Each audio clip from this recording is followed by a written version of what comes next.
Impeccably observed moment, silence here at Villa Park on Remembrance Sunday. So the players just preparing now, a couple of seconds really till kick-off here. We will run you through the team news shortly as well. Our referee today is Simon Hooper, Michael Oliver on VAR, and it looks like Fulham are going to be the team that are going to kick us off in this first half. They are going to be getting us underway, and indeed we are. So we'll run you through the lineups in full as Ream sends it forward, and it's headed back by Tielemans, one of the players coming in today in the starting 11. So we'll start with Villa as Watkins and Douglas Luiz just wrestle the ball in midfield, goes out for a throw-in on this near side touchline for Fulham. So Aston Villa in their familiar home kit, the sort of light blue and dark burgundy tops with the white shorts with the blue trim at the side,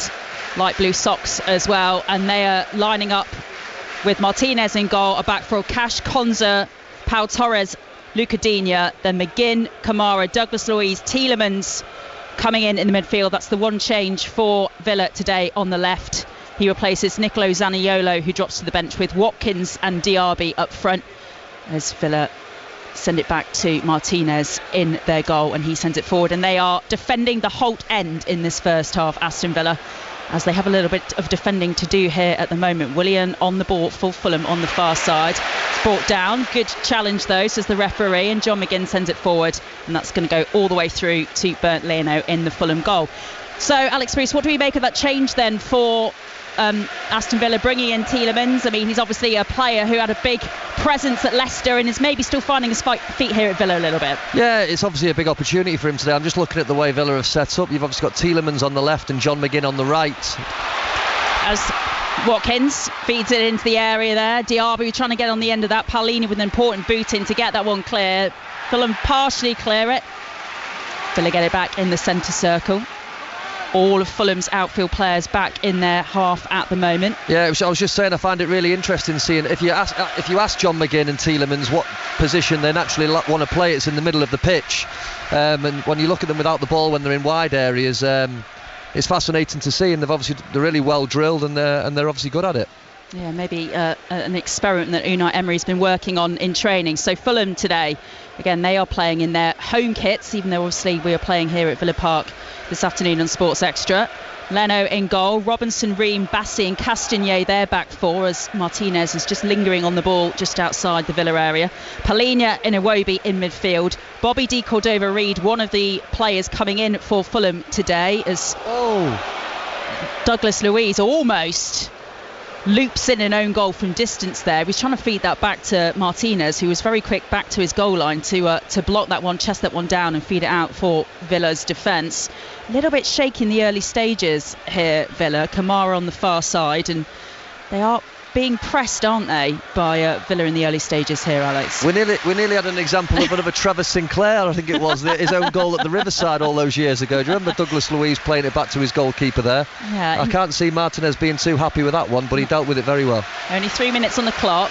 Digne on the ball at the moment. I'll finish running you through the lineup then for Fulham. Bobby de Cordova-Reid, Pereira, Willian and Jimenez up front. So two changes coming in for Fulham today. Raul Jimenez up top, Bobby de Cordova-Reid. And again, you touched on this on 5 Live earlier, Alex, but Raul Jimenez, a player in desperate need of a confidence boost of a goal. Yeah, obviously when you're a centre forward, you want to score goals, and that's been the Achilles heel for Fulham's season so far. Obviously we're losing Mitrovic up the top end of the pitch, and for him to get a goal today would be massive. And if they're going to kick-start the season, they need him firing, because on his day he's a good player. We know he had a sickening injury when he was at Wolves, and he hasn't quite found the form that he showed as a Wolverhampton Wanderers player. But another opportunity for him today to do well. Simon Hooper just having a quiet word with John McGinn 4 minutes in. Bit of a hefty challenge on Paulhinha, and Fulham have a free kick on the halfway line, which Paulhinha is standing over. He's a player used to dishing those out as well on the receiving end from John McGinn. Yeah, and I don't mind that, Maz. I mean, Paulhinha has obviously got a bit of a reputation now for putting his foot in, and John McGinn's thought, right, I'm going to give you one here now to put my marker down. Douglas Luiz, and then Kamara back with Luiz, who's just got the coming together there with de Cordova-Reid, who does hold his hand up in apology, but Villa retain possession over on the far side with Cash. Back with Konza. Sweeps it back to his goalkeeper. So just in the week was reminded actually that the two meetings between these teams last season, Villa winning here quite comfortably, but at Craven Cottage, Fulham winning 3-0, and that was the last match for Steven Gerrard. So some big results between these sides last season. Digne on the ball in this left-hand channel, feeding it into Tielemans, tries to get the shot away first time. Bassey's there to block it. Back though with Digne again, cross into the area, and then the shot from Diaby's blocked very well by Leno. That was a really nice move, that from Villa. Massive opportunity for Aston Villa after 5 minutes. Lovely, well-worked ball down the left-hand side. Tielemans works its way back to Digne, who finds a lovely ball across the 18-yard box, and Diaby just has a shot at goal unopposed from anybody. Finds the target, but it's straight down Bernd Leno's throat. But great opportunity for Aston Villa. Great opportunity to open the scoring here at Villa Park on 5 Sports Extra. Diaby there. If he got it either side of Leno, that would have been in, surely. Yeah, he struck it too well, really. It was a lovely pull back, and you can just see him. He had all the time in the world to pick his spot, and he just puts it straight down the middle of the goal. So it was an easy save in the end for Leno, but a good opportunity for Villa, as I said. Villa got a throw in on the far side, which Cash is just taking at the moment. Back to Kamara. Really good form from Aston Villa here at home this season. 12 wins on the bounce, of course. Could they score again here now? Ollie Watkins. Handball. And that's been given as a handball there. You called it, Alex. Watkins' arm went up straight away. And it's Castagnet, is it? Who's been penalised here. Watkins was very confident straight away. And he's grabbed the ball. Yeah. Castagnet's asking the officials to have another look at it. What do you think? Are we looking at it here, Alex? Keep looking towards me, Maz, because John McGinn's just run over to this side of the pitch to change his shorts. So I think there's a few wolf whistles going on. A few females in the attendance have got an eyeful, that's for sure. But yeah, it was a well-worked move from Villa again, down the right-hand side this time. It's cut back. Very similar position to what we've just seen with Diaby's opportunity. Watkins is coming onto it. He has the shot with the volley. And he smashes it straight off. Was it Castagne's? It's Timothy Castagnet's arm, and you look, his arm is way up above his body. Yes. I mean, I've seen a few of this season, Alex. There's arguments for and against it. You know, obviously he's running, he's at movement, he's maybe trying to protect his face, but you cannot have your arm up like that in that position anymore. No, you can't, especially when it stops an opportunity at goal. I think the referee's going over to have a look at the pitch side monitor. Been asked to go and have a look. I'm just wondering if there was an offside in the build-up to the penalty incident that he might be looking at here.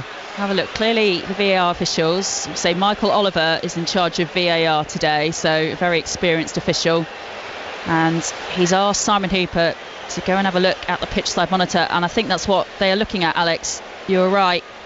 If there was an offside in the build-up on the far side from a Villa player, just on the right-hand area of the penalty area, and he's not given it. And you're right, Alex, one of the Villa players in the build-up wasn't in an offside position. It must have been an offside because it was a blatant penalty in terms of the handball. Yeah. Oh no, so he's saying the decision, no penalty, no handball. Wow, I find that absolutely amazing because you can clearly see it on the you can hear from the crowd here now. Wow, they've got away with one there, Fulham, they really have. That's a talking point for tonight, as usual. Have a look at that one on Match of the Day too, because we have seen plenty of those this season that have been given, and your and my first instinct was straight away that was a handball. I mean, that's a very interesting decision. It really is. His arm was up in the air, it clearly hit him on the arm. I thought there must have been something like an offside in the build-up for them to have a look at it, because it looked pretty stone wall to me. So, well, Timothy Castagnet, after that decision was revoked by Simon Hooper, tried to look cool as a cucumber, but I bet his heart was beating out of his chest, because I think he, like the rest of us, was certain probably that was going to be given as an Aston Villa penalty, but it hasn't, as we approach 10 minutes played here. You wonder if is it a directive? We've talked a lot in midweek, and obviously Gary O'Neill's certainly a manager who's been talking about it, had conversations with Howard Webb in midweek. The officials are trying to take a more lenient approach, do we think? Is that a conscious thing there that they've done there with that decision? Well, that's evidence of obviously the talking points that you're discussing there. I mean, I think one thing that we're all sick of, Maz, is just constantly commenting on these VAR decisions. We just want them to get them right, don't we? And what are we now? We're 9 minutes into the game and we've got another really controversial talking point again, because most people in the ground there thought it was a handball, apart from the referee. Yeah, certainly when it was shown on the screen up here, the Aston Villa fans certainly thought it was. They're going forward again though. Digne down this left-hand side. Nice ball for Tielemans to run onto. He's trapped by Bassi there, manages to get past and the cut back into the area. Not quite there for Ollie Watkins, and Paulinho is able to mop that one up, feeding in Jimenez.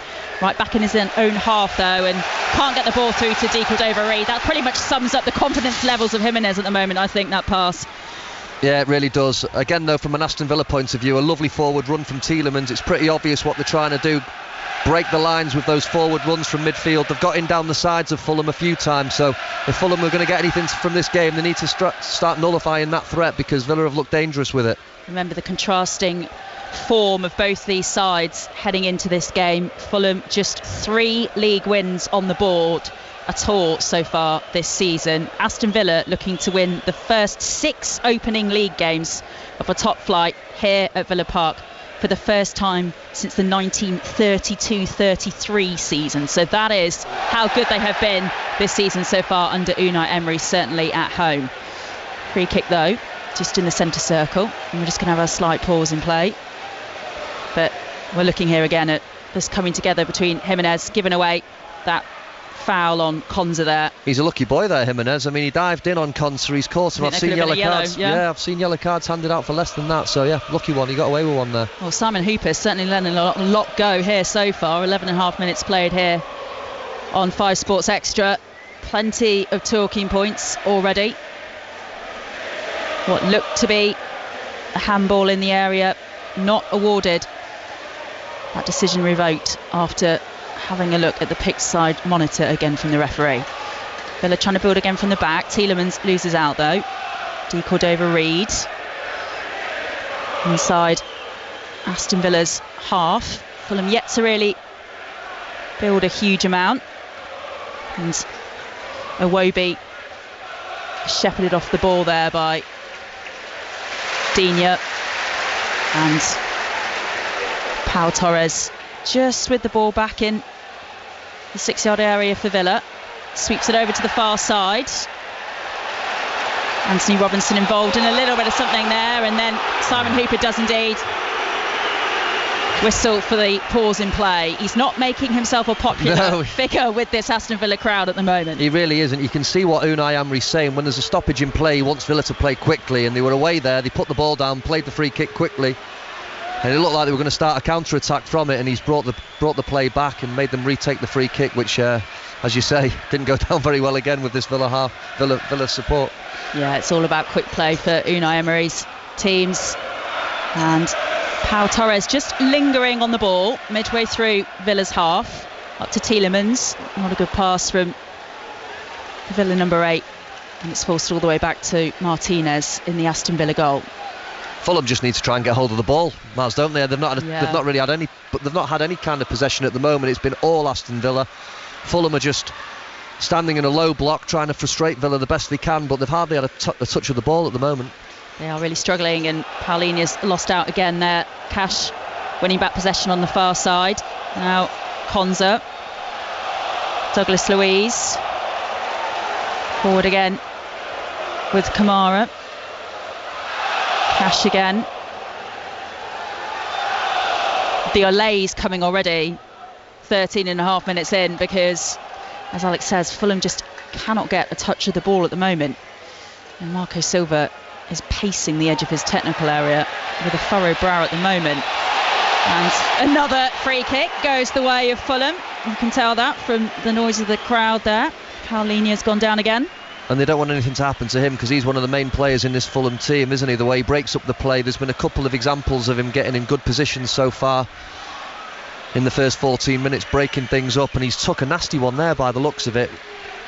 I think it's Konsa who comes out, and it looks like a collision of knees. Sore one for him. He does go down quite heavily. He is still down. Early goals, by the way, in a couple of the other 2 o'clock games in the Premier League. Brighton with a 1-0 lead over Sheffield United. West Ham leading Nottingham Forest 1-0. Commentary of both those games is available via the BBC Sport website, and at Liverpool-Brentford, which is over on 5 Live, is goalless 15 minutes in. And obviously a reminder as well, before us on 5 Sports Extra was that last group game at the Cricket World Cup. Commentary of that again continues online. The Netherlands 91 for 3, chasing 411, very unlikely total for victory against the hosts India at the Cricket World Cup.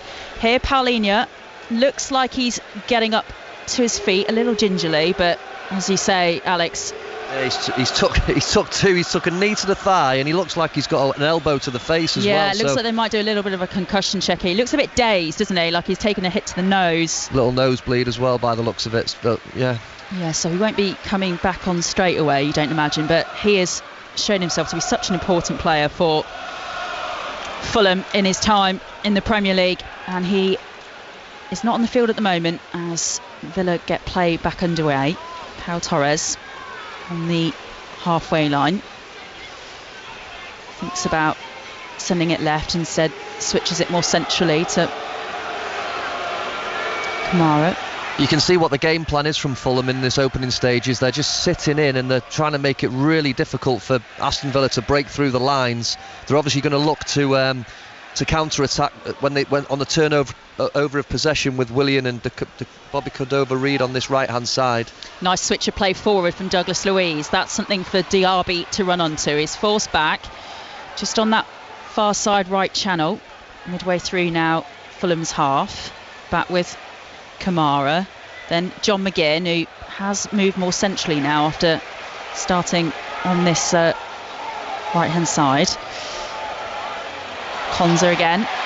John McGinn wins that foul that time after coming together with Andreas Pereira. So how many times do you see John McGinn do that? He sticks his backside into the opposition and rolls them all the time. He's so good at it. And he's been penalised for taking that free kick, or trying to take that free kick too quickly. Put it down on the spot so quickly, switched it out to this left-hand side for Digne to run onto. Simon Hooper says, no, you've got to take it back and do that again. That was similar, as Douglas Luiz now does send it forward, same direction towards Digne. So Castagnet was wise to it that time and managed to head it back, but similar to what we saw Wolves do to Tottenham yesterday in the lunchtime game in the Premier League, right at the end of stoppage time, taking their free kick very quickly and turning that game around in stoppage time. Tielemans brought down by Palhinha. Free kick goes the way of Villa, says Simon Hooper. It's quite disconnected and disjointed game at the moment.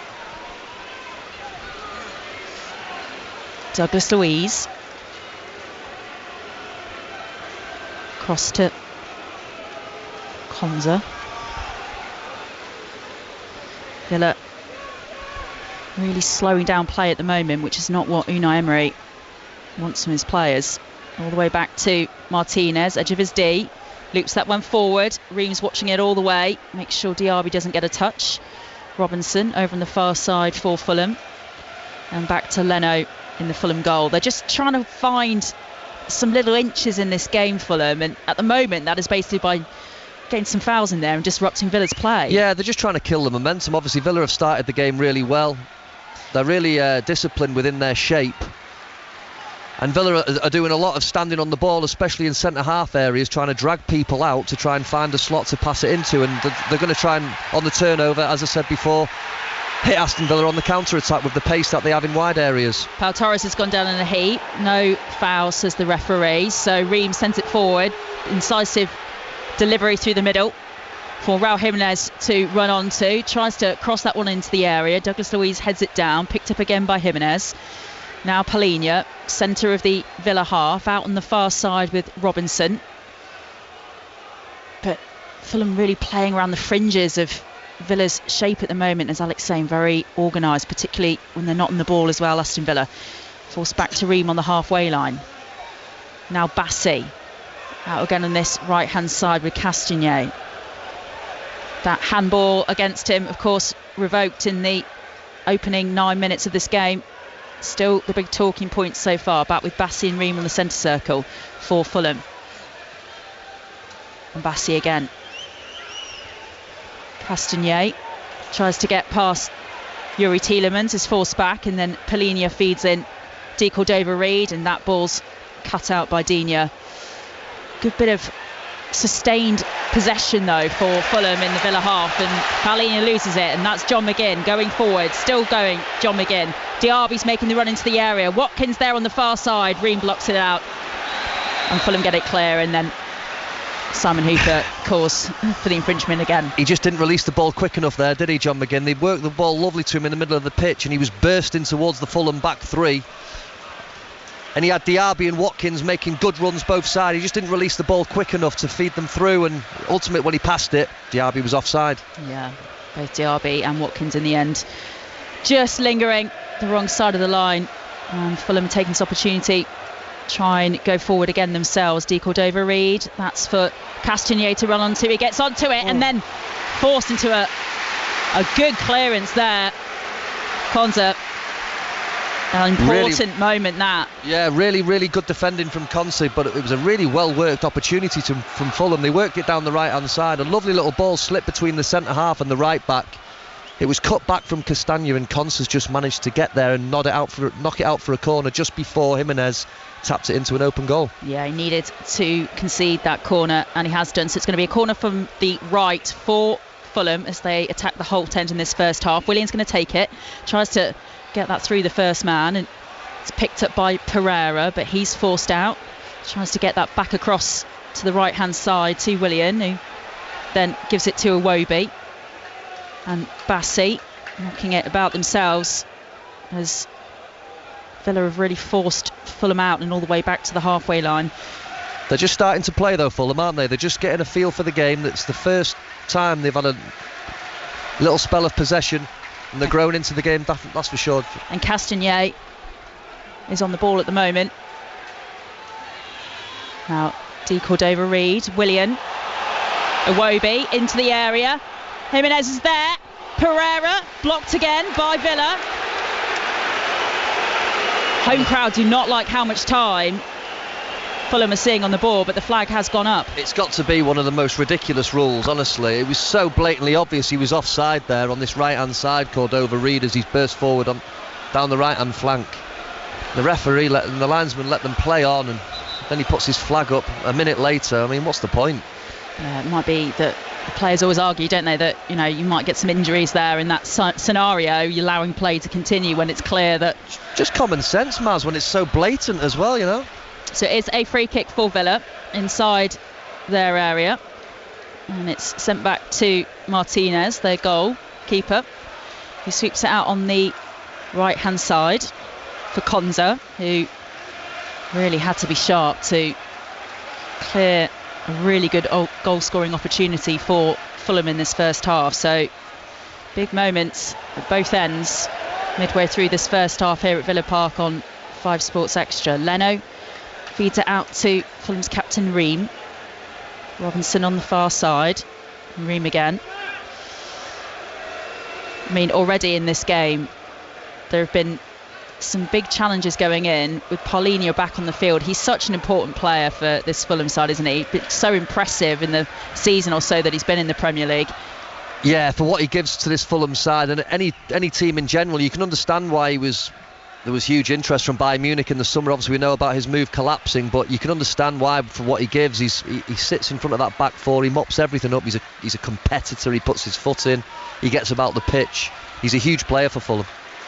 And Castagner's just managed to get a head in to get the ball away from Watkins, back to Leno in Fulham's goal. Pereira though almost losing out. Ream there behind him to mop that up and trying to send Raul Jimenez down the left hand channel, and the Fulham man concedes the free kick.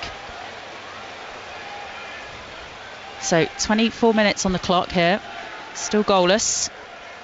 Big moments at both ends, in particular the Timothy Castagnier handball 9 minutes in that was given on the field, and then Simon Hooper asked to go look at the pitch side monitor and revoking his own decision. So that's the big moment that the Villa fans at the moment feel slightly aggrieved by.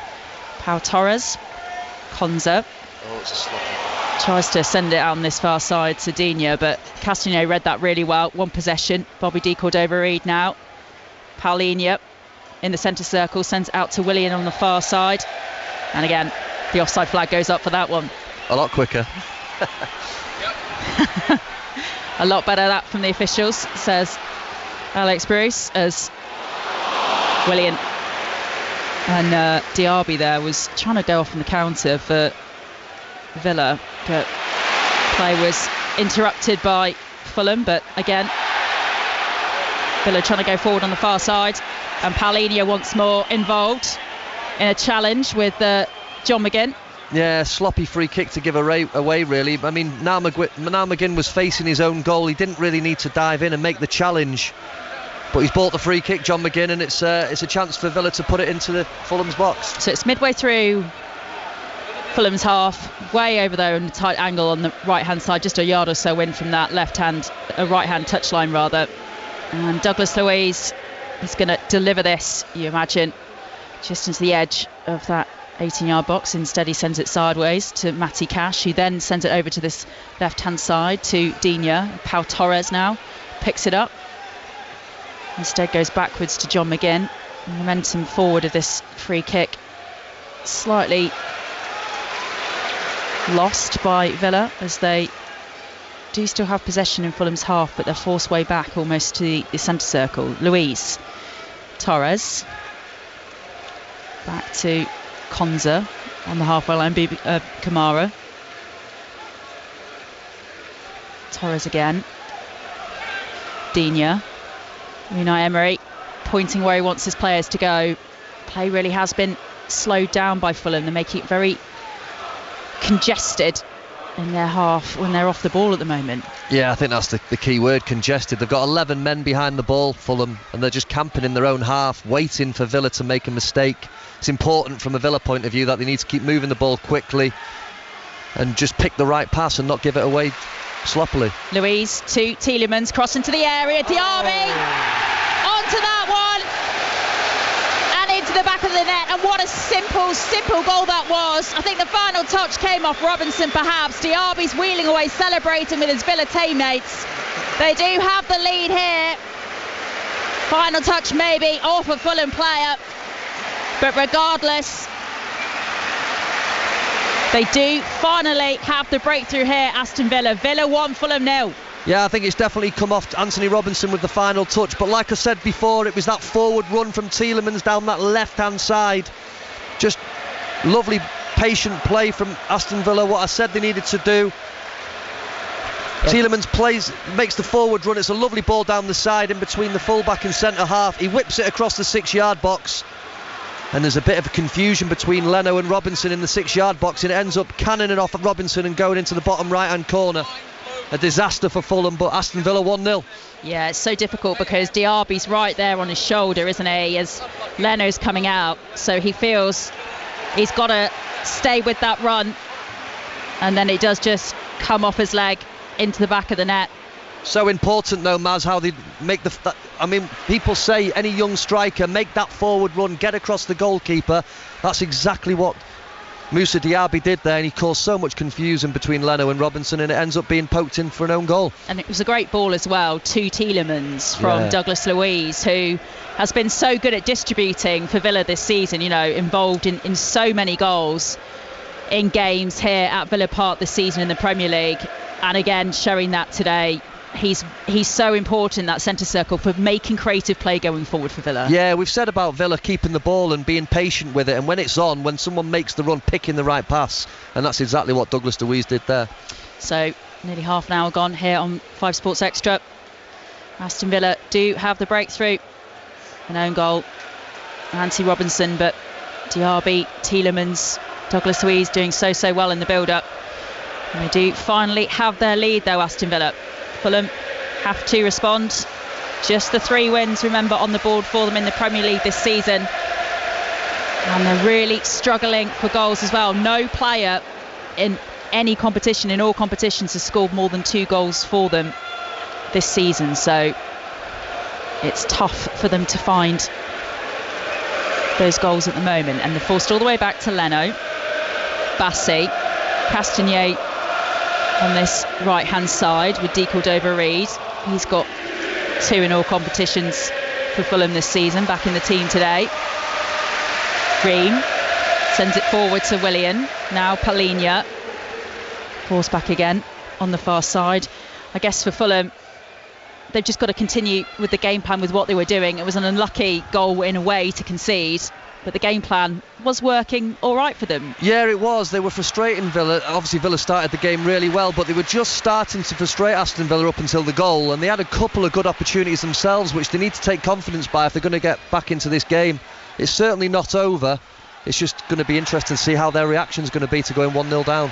Simon Hooper's blowing his whistle for the free kick, and Fulham have given the ball away then, given away the foul in Villa's half. So Digne is going to take this free kick for Villa back to Pau Torres on the far side with Konza. Again, it's just slowed down again a bit, the rhythm of the game, but John McGinn gets involved now, tries to make something happen. Thinks about switching play to the left and meanders back across field. In the end, gives it back to Konza, who he received it from. Pau Torres again. Now he sends it over to the right to Kamara. Cash. Ball loops up and out on the throw-in on the far side.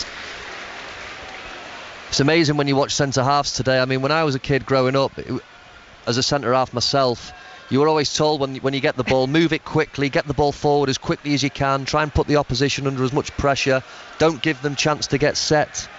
Now centre-halves, you see it so many times in the Premier League where they just basically stand on the ball and try and draw the opposition out. They're so patient with their build-up, and when they pick that pass, they've got to be key with it. To find that space, absolutely, and Watkins is fed in Digne on this left-hand side. Douglas Luiz again, who's had an excellent first 31 minutes or so for Villa here.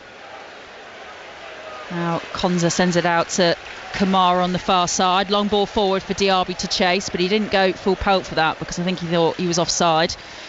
So Fulham partially clear it, but Jimenez gives it away again, and then Iwobi's forced to put a toe in to try and win it back. Paulinho, Castagnet over on the far side again with Ream.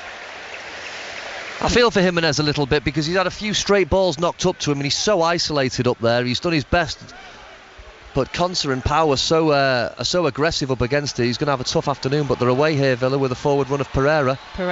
Edge of the area, but referee not interested when he goes down there. And John McGinn is absolutely disbelieving as Pereira stays on the turf just at the edge of the Aston Villa area. He's not making many friends, Simon Hooper, is he, here today, Maz? Let's have a look at this. So what's gone on here now? Sent it forward here, and Pereira's trying to run onto that, and then good challenge then from Konza to get the ball away. And then it's a great recovery from Konza, but he just looks like he's kicked him in the face, hasn't he, with the follow-through? With the follow-through, he's got him in the face as he's kicked that ball away. But Pereira's back up on his feet. It did take a little bit of time to get back up, hence the boos from the Villa fans. A good recovery in the end from Konza.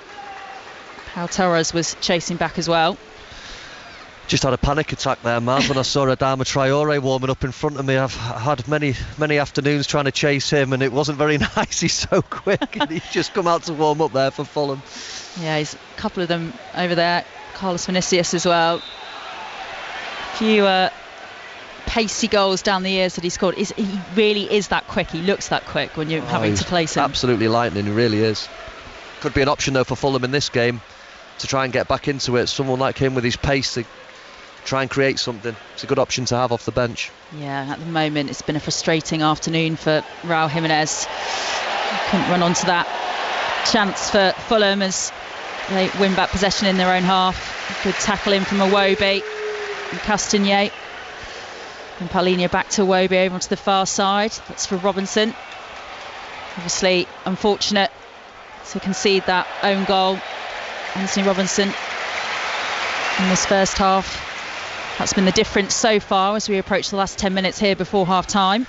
Yeah, it really is. So far, Fulham have been frustrated because they get into the final third and they've just not found that pass. They've fallen over the ball. They're giving it away cheaply in Villa's half. And if they're going to have any joy to get back into this game, they need to be more clinical. A little bit like what Aston Villa were there with the goal. No more goals to tell you about, by the way, in the other games today. Kicking off at 2 in the Premier League. Still Brighton 1, Sheffield United 0. West Ham 1, Nottingham Forest 0. Both those commentaries available online. Liverpool 0-0 between them and Brentford. That over on 5 Live. So no more goals in the Premier League. And of course it's 1-0 here to Aston Villa as John McGinn is frustrated again by Simon Hooper, his new friend here this afternoon at Villa Park. Just having a little conversation with the Aston Villa captain. And he's just broken down here with Simon Hooper just, again, having a bit of a conversation with João Palhinha. Might not be too long now before we see the referee reach to his pocket. Just having another look here, and John McGinn does go down. There's a little bit of needle in the dugout as well, Maz. I'm just looking down here. Looks like Marco Silva's having a bit of a set to with the Aston Villa assistant by the looks of it. Well, he's had his run-ins with officials already the last season or so, Marco Silva, so one to watch definitely. Villa win back possession in their half. Douglas Luiz to John McGinn. And then Konza to Kamara. Diaby on the far side. 9 minutes to go till half time. Can Villa strengthen their advantage here? McGinn. Pau Torres. Great pass. Takes a good pass there to Tielemans, and then slightly loose ball from Villa allows potentially the counter-attacking opportunity for Fulham, but I don't know what De Cordova-Reid was thinking with that crossfield pass there. That went straight back to the Villa midfield, and Douglas Luiz can go forward again. Exactly what I'm talking about. They get in a good area, they work the ball wide, and Cordova-Reid just smashes it as hard as he can right through the middle of the pitch and gives the ball back to Aston Villa.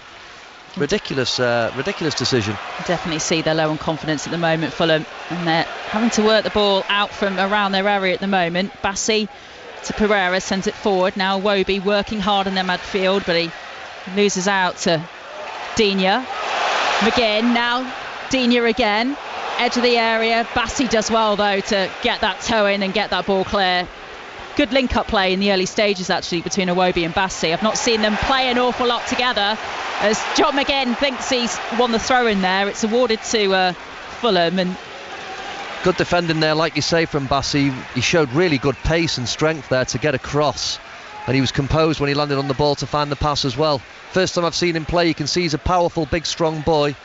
I know it's his first season here at Fulham. Castagnier is going to take this throw-in for Fulham, just in front of Unai Emery's dugout. Loops it up to Raul Jimenez.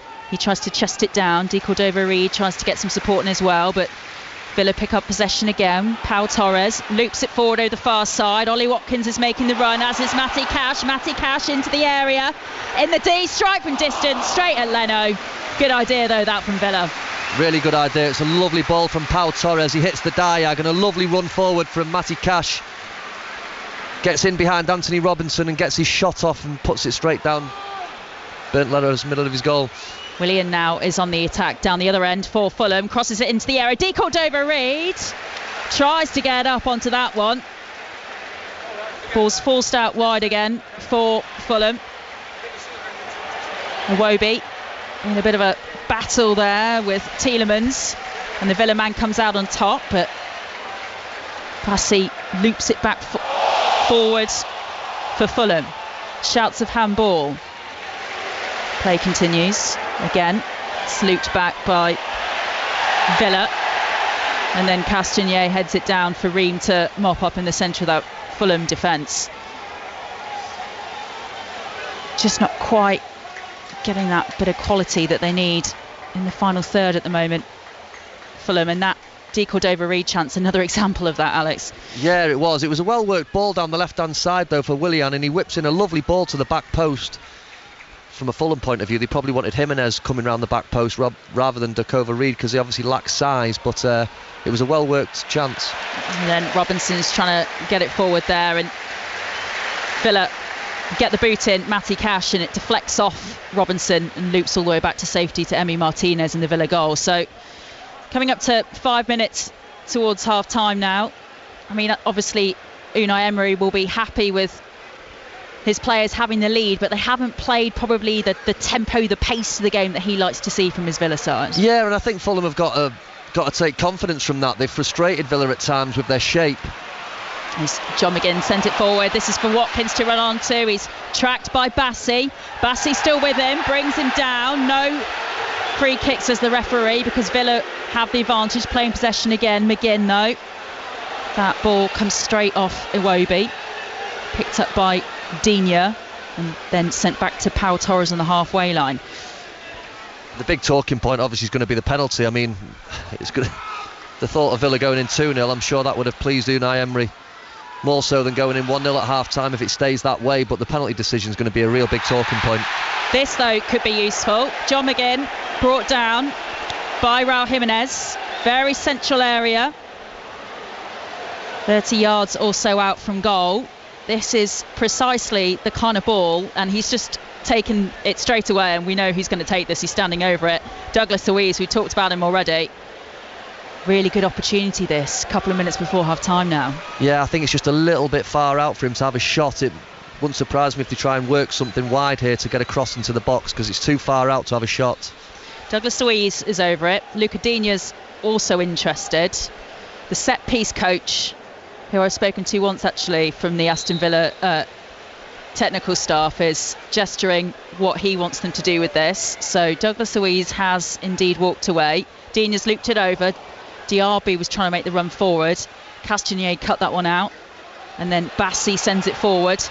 And can Fulham counter? Williams off on the charge, brought down there by Cash. Good tackle, says the referee. Digne now picks up possession on this left-hand side and bounces the ball off De Cordova-Reid for a throw-in. Wonderful challenge from Matty Cash, because William was away there and he got across, covered his centre-halves really well, and great challenge. Had to time that so well, and he did. And can Fulham defend their area now from distance? John McGinn from the D into the back of the net. Simple as you like. And you know the celebration from John McGinn. And it is 2-0 to Villa just before half time. Simple finish, powerful finish from their captain John McGinn. Villa 2, Fulham 0. Yeah, it's a wonderful finish from John McGinn. The ball works into the 18-yard box. Robinson clears it straight to John McGinn on the edge of the box. He brings it down, beats one man with a feint, and he smashes it with his left foot right into the bottom right-hand corner. Bernd Leno, no chance. Yeah, just looking at it again here. Fulham just not able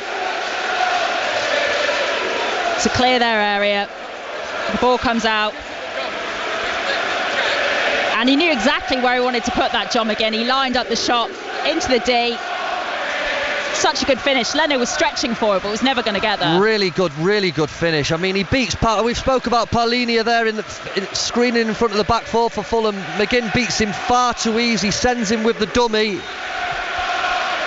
And he finishes it lovely. He opens up the room for himself and he smashes it into the bottom right-hand corner. Great finish. So 43 minutes. Villa 2 up now. Approaching half time as Fulham send it forward to the right hand side to De Cordova-Reid, back to Iwobi, and then that ball for Castagnier goes out of play on the far side. You were saying 2-0 might seem too far back for Fulham. Based on what you've seen in this first 45, does it feel already that this game might be done and dusted? Well, if Fulham are going to get back into the game, they need to start showing more quality in the final third. That's where they've let themselves down. They keep getting in areas and giving the ball back to Aston Villa, which is frustrating from a Marco Silva point of view. But yeah, it's going to be a tall order for them to get back in the game now, especially with Villa's home form the way it is. 2-0 up and they're in cruise control. Yeah, this to make it 13 wins at home this year in 2023. They've won 12 consecutive Premier League games here at Villa Park, Aston Villa in the Premier League before today, to make it 13 in a row.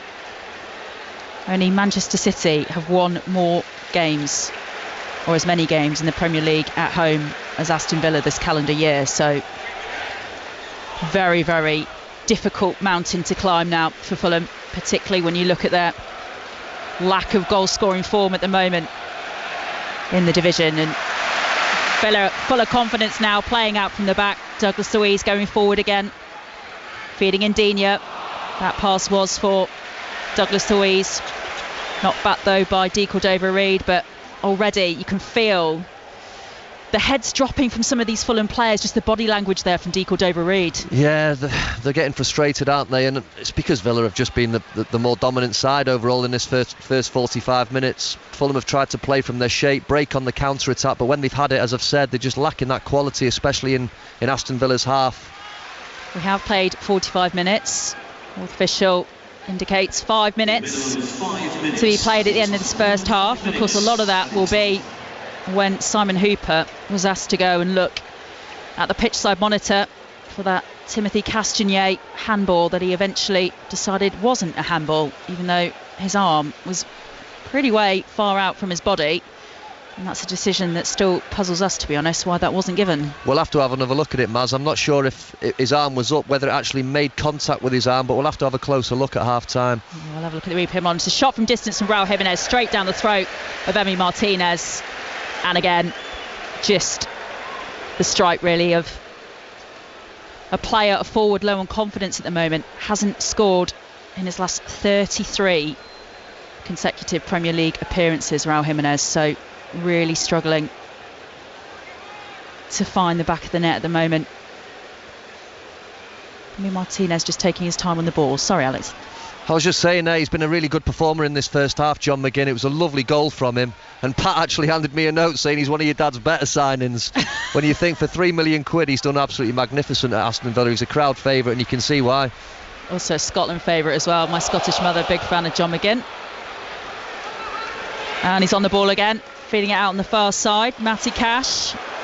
Remember, a good challenging from Matty Cash as well for Villa. I mean, there's been almost big moments for Fulham that could have gone the other way. There was that Konza clearance, that Matty Cash challenge, you know, those almost moments that could have seen them get a goal in this first half. Yeah, it's just finding that little bit of quality, as we keep talking about, in the final third. And if they're going to get back into that game, they need to try and find something. They've got some options on the bench, whether he looks at the likes of as Pereira runs onto the ball there, edge of the area. Martinez was out, very quick off his line, managed to get a hand in, and it looped away.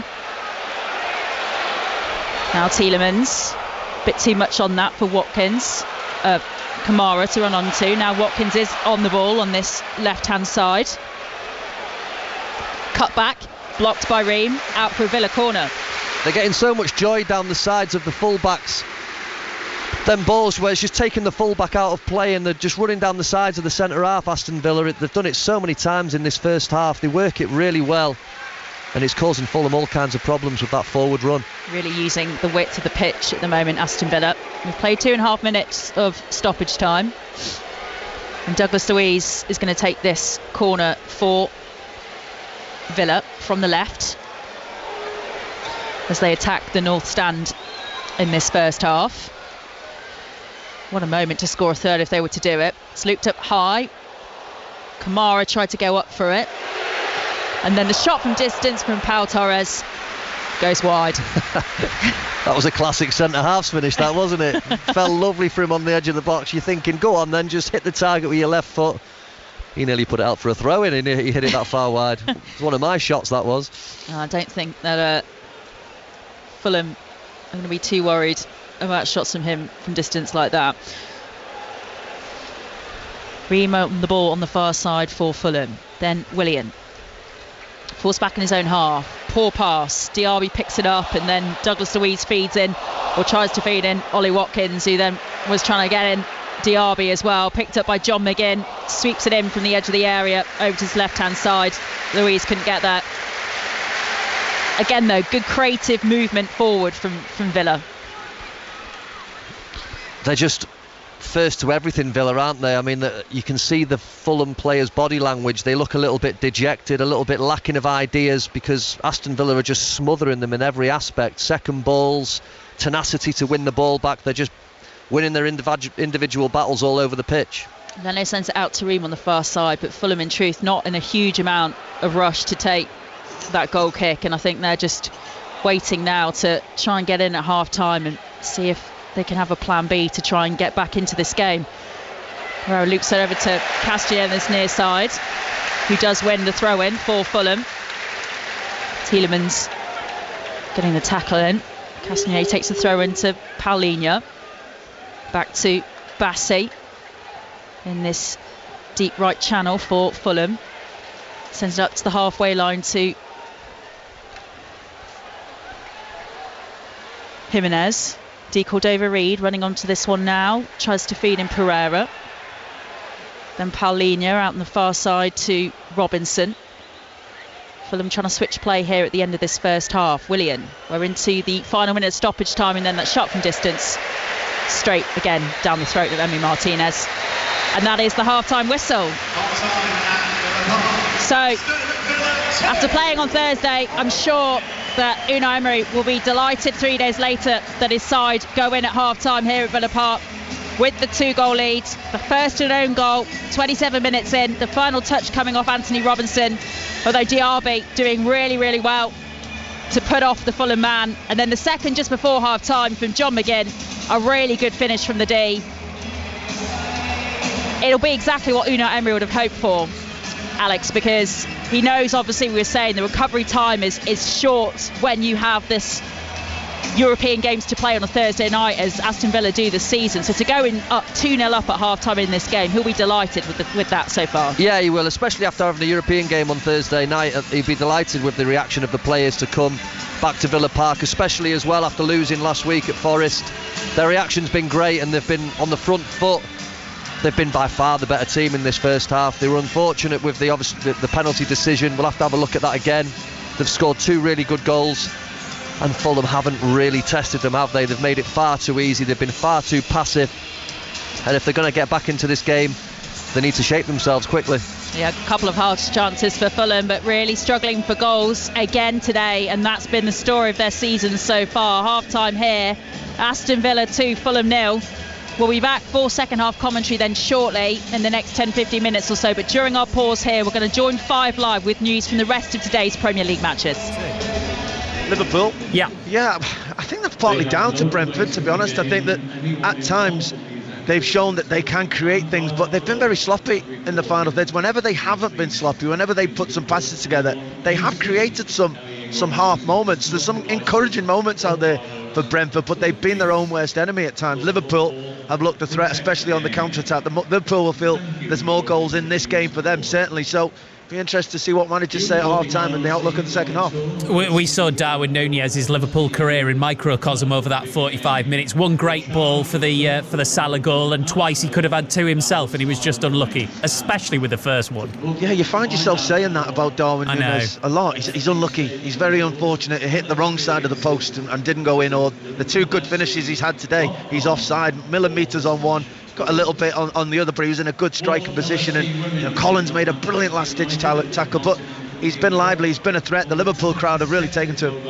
I think the key there, Steve, is 2 good finishes, as Leon said, because often we can be a little bit critical of Nunez, in those positions, a little bit wasteful with the finishes. Those were 2 good finishes, just a little bit unlucky. Yeah, absolutely. So Liverpool leading Brentford by 1-0. Second half commentary on the way with Ali and Leon. Liverpool would be going level with Arsenal and Manchester City on 27 points at the top of the Premier League. As it stands, City, of course, play Chelsea at Stamford Bridge in our 4:30 commentary. Aston Villa would be moving up to 5th if their lead over Fulham can be converted to 3 points. Pat Murphy. Well, they lead 2-0 at half-time, and John McGinn, the Tigerish captain, has been the inspiration as usual.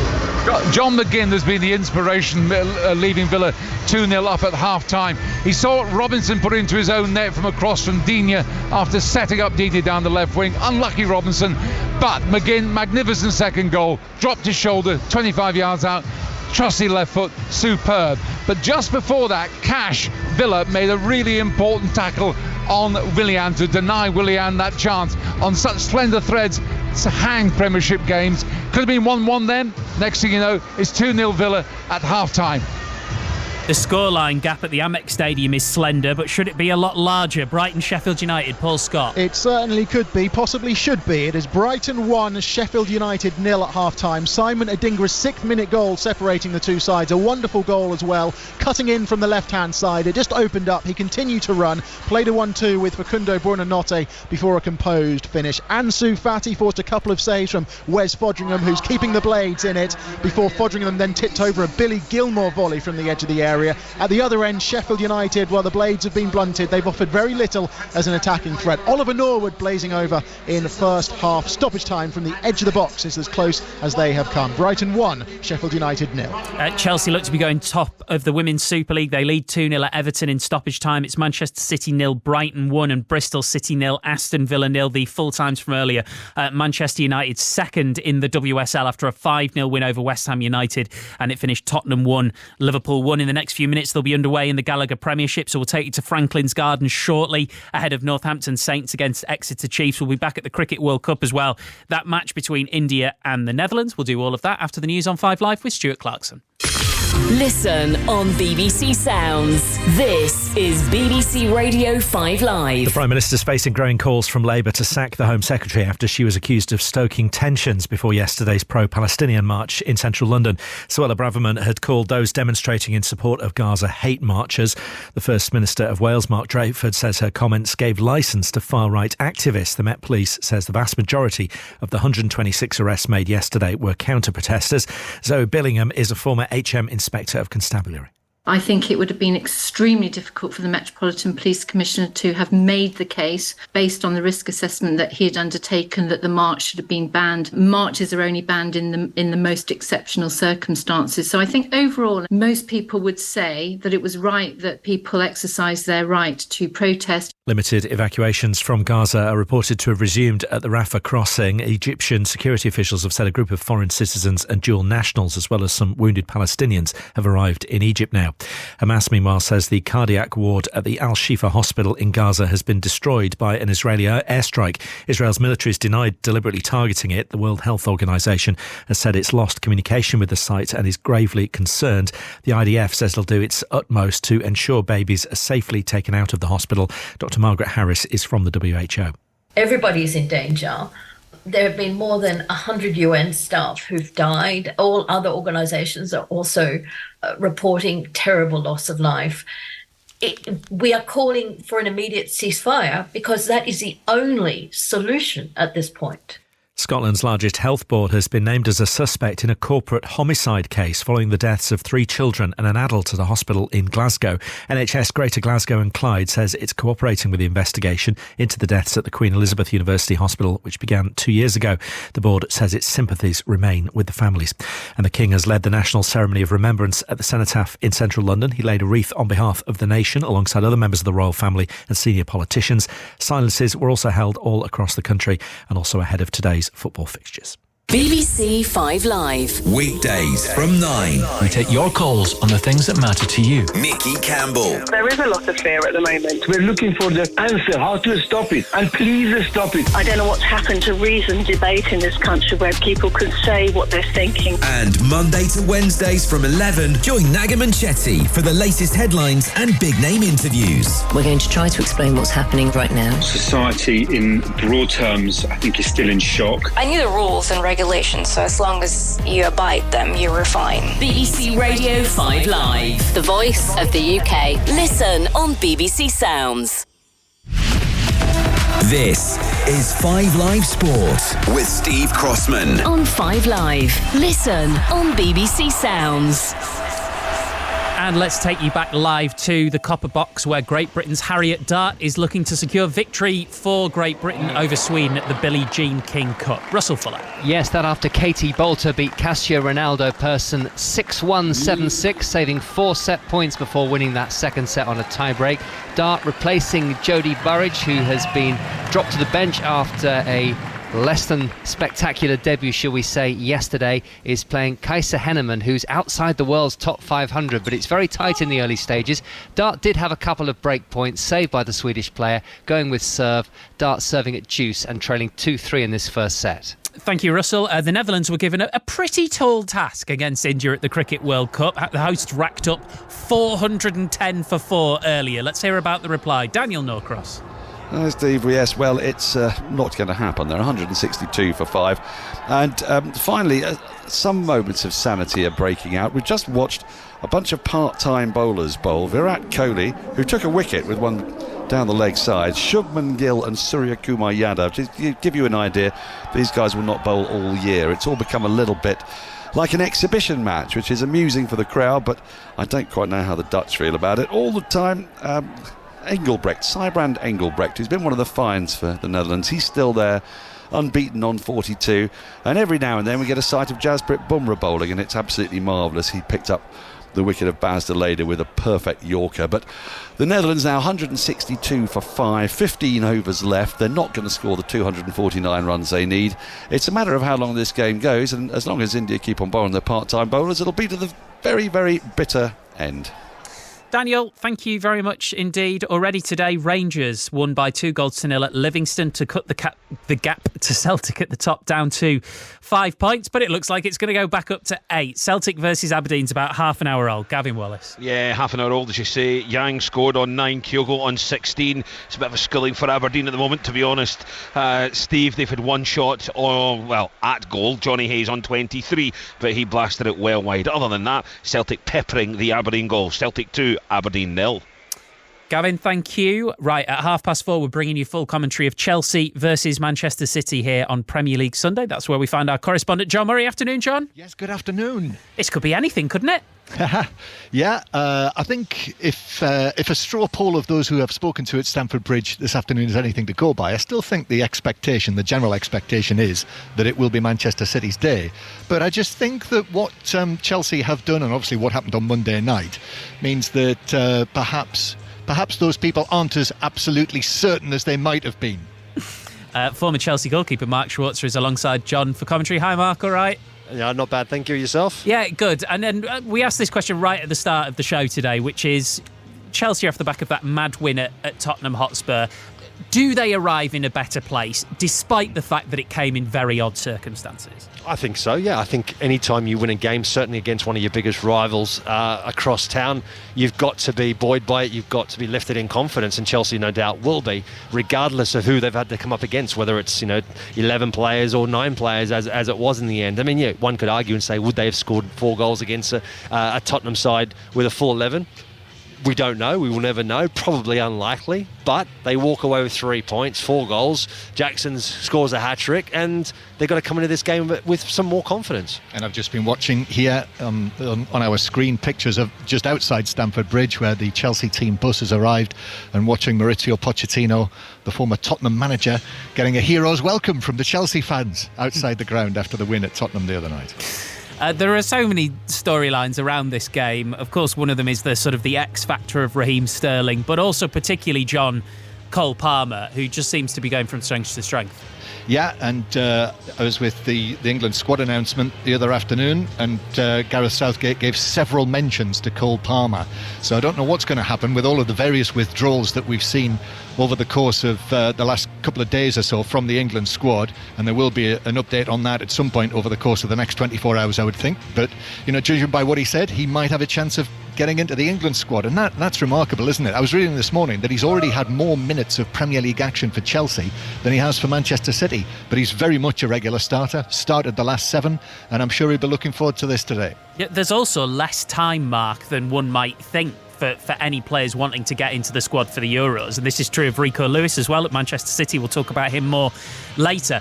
There'll only be one more big international break after this before he picks his squad. Yeah, that's right. And I think when you look at Gareth and the way that he's made his selections through various tournaments over the years he's been in charge, very rarely are there any surprises. And it's generally the tried and tested ones that he's had in camp beforehand and knows really well and knows they fit in the group. Because, there's an argument to say that going into tournament football, it's equally important having the right mix of players, not necessarily always the best players, but you've got to have the all-round best mix to be able to go through a tournament and hopefully go all the way to the end.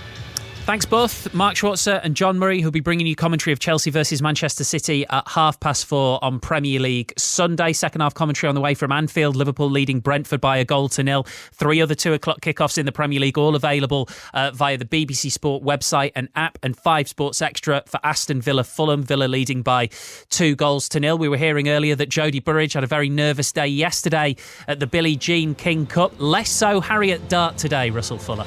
She started well, and she now has the break against Kasia Henneman, who is 532 in the world and leads this first set by 4-3. Dart, with experience at a higher level of this competition, having played for Great Britain in the actual semi-finals last year, beat Alia Tomljanovic there, and also Paula Badosa earlier in the week in Glasgow. And she's 4-3 up with the break in the first set, knowing that a victory for her after Katie Bolter's win earlier will see Great Britain into the 2024 competition proper. 2 games in Rugby Union's Premiership this afternoon. Northampton against Exeter is 5th against 4th in the table. Adam Whitty is at Franklin's Gardens. Yeah, Northampton have got off to a fantastic start, scoring within the first 2 minutes. Tommy Freeman going over in the corner to give them a 5-0 lead just a few seconds ago. Welcome back to Villa Park here on 5 Sports Extra. We are about to get underway in the second half. Villa leading Fulham 2-0. And Marco Silva opting to make a switch at half-time. He is replacing Bobby de Cordova-Reid with Harry Wilson, who he had dropped to the bench for this game. And he's now opted to bring Harry Wilson back in for this second half. Alex Bruce still alongside me here at Villa Park. What do we make of that Marco Silva substitution? Well, it's something that he needed to do, in my opinion. They need to try and find some quality up the top end of the pitch. Someone who can maybe unlock something, create a goal. Cordova-Reid didn't really do much in the first half, so we'd be hoping that Harry Wilson can just bring them something a little bit different, a little bit of craft, a little bit of guile to try and get them back into this game. So, a reminder of where we are. Villa are 2 goals up, as we say, and they are going to be attacking the whole end in this second half, as some slightly loose pass forward by Martinez that Robinson was interested in, but Matty Cash doing well to win back possession in the goal kick for Villa. So Villa in their all familiar home strip that we all know so well. Light blue sleeves and socks as well. Light blue trim on the white shorts of their traditional home kit.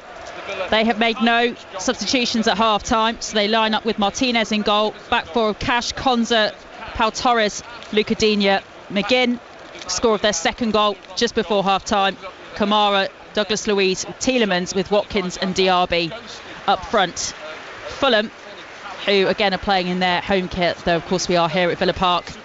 White jerseys with the black trim on the sleeves, black shorts, black socks, have made their one change at the start of the second half. So Leno in goal, Castagnier, Bassi, Ream and Robinson, who scored the first goal, an own goal, remember. Aston Villa's first goal coming off Anthony Robinson. Paulinho and Iwobi in midfield. Willian, Pereira, Bobby de Cordova-Reid now been replaced by Harry Wilson at the start of the second half by Fulham. And then Jimenez up top. Jimenez, of course, remember, and we keep saying it, 33 games in the Premier League without a goal for Raul Jimenez. He hasn't scored since March 2022, and he has looked low on confidence in this game at the moment. Both sides just building into the second half. The ball's just bobbled through to Leno in the Fulham goal. What do you imagine Marco Silva might have said to his players at half-time, Alex Bruce?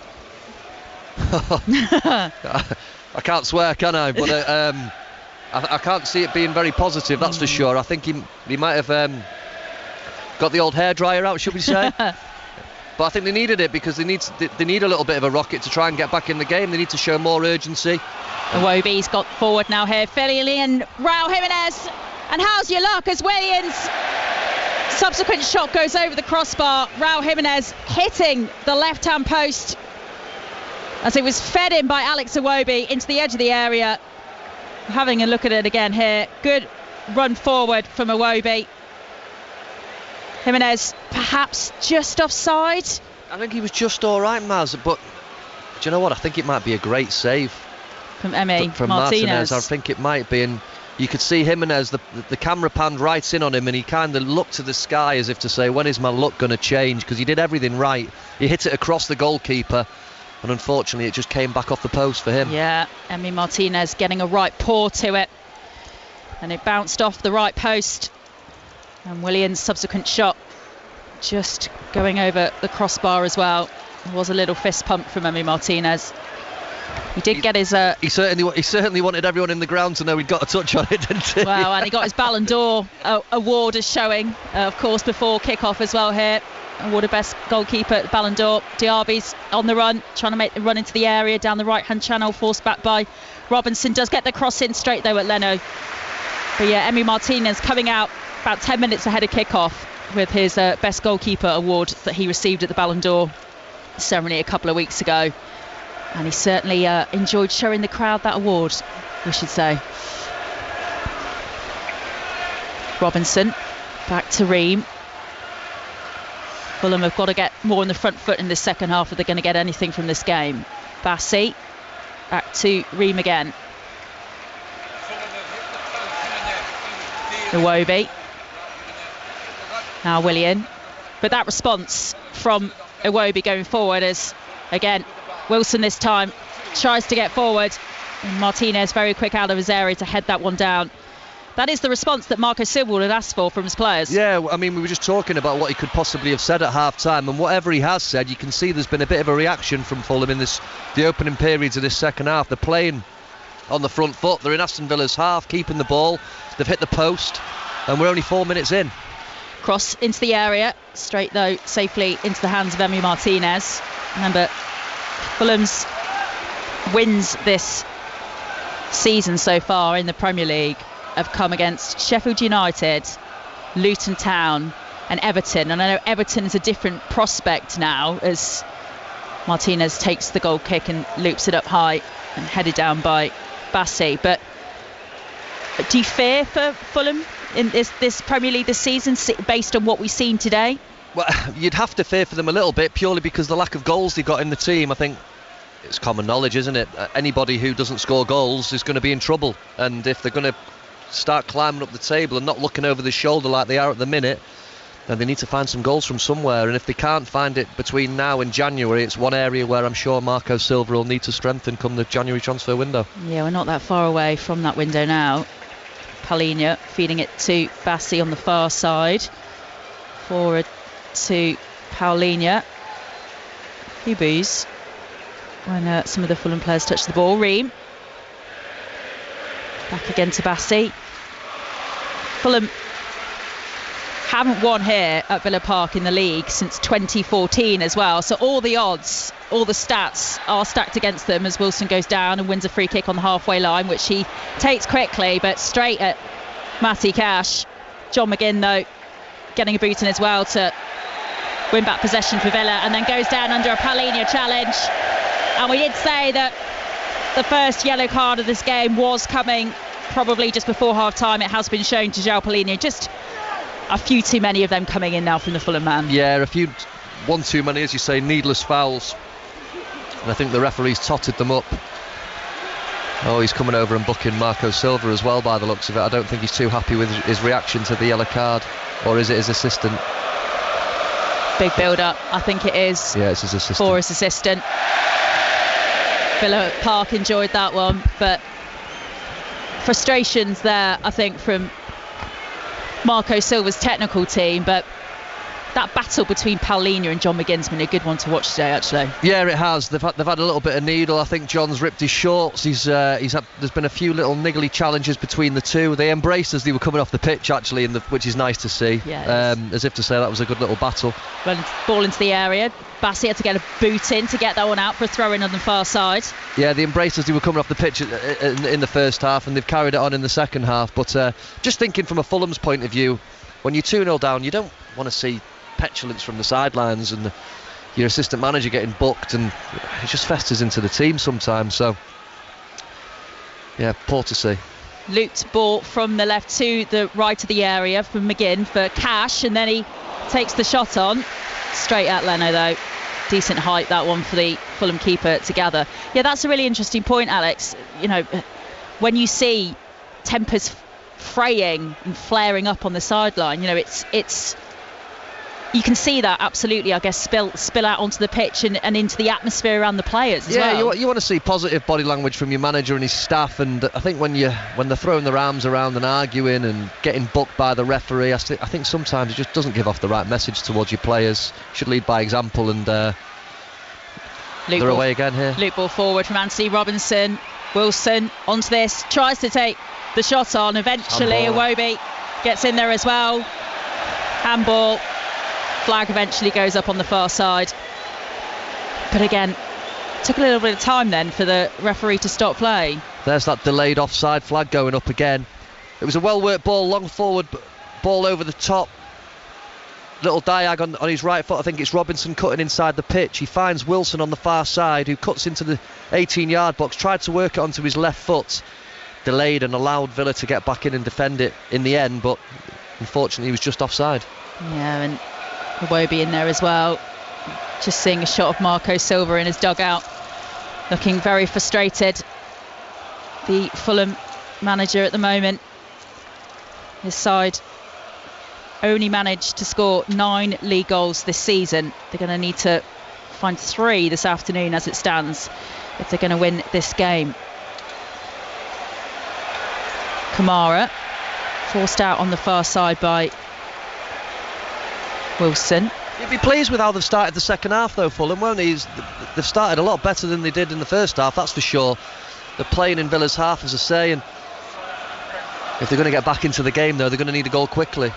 Wilson's forced a little bit of energy into this Fulham side down that right hand side.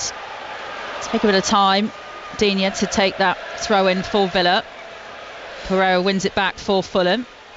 Ream now just inside the Villa half. And Bassi out on the far side, all the way back to Leno. Remember, defending the whole end in this second half, Fulham. So attacking from right to left as we watch here. Pereira battling with Konza for the ball. Kamara wins it out and he wins it. Crosses it just to the D for Raul Jimenez. Shot from Iwobi from distance.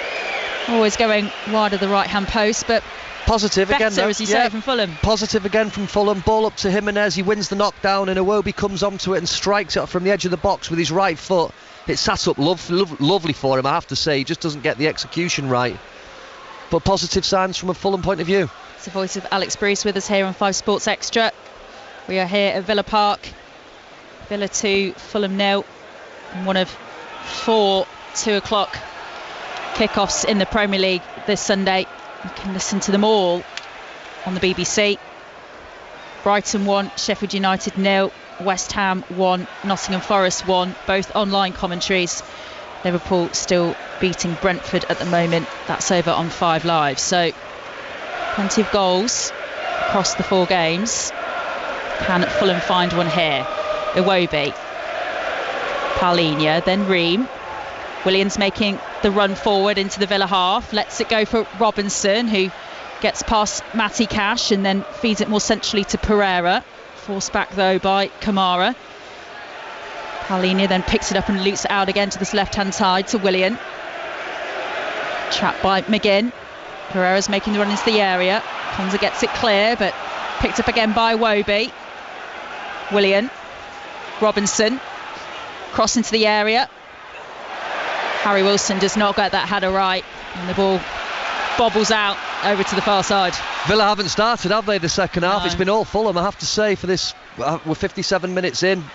They've started the game really well. They've started the second half really well, Fulham. They've had a few chances, and that was another one there for Wilson, as the ball's been drilled across the 6-yard box from Anthony Robinson on this left-hand side.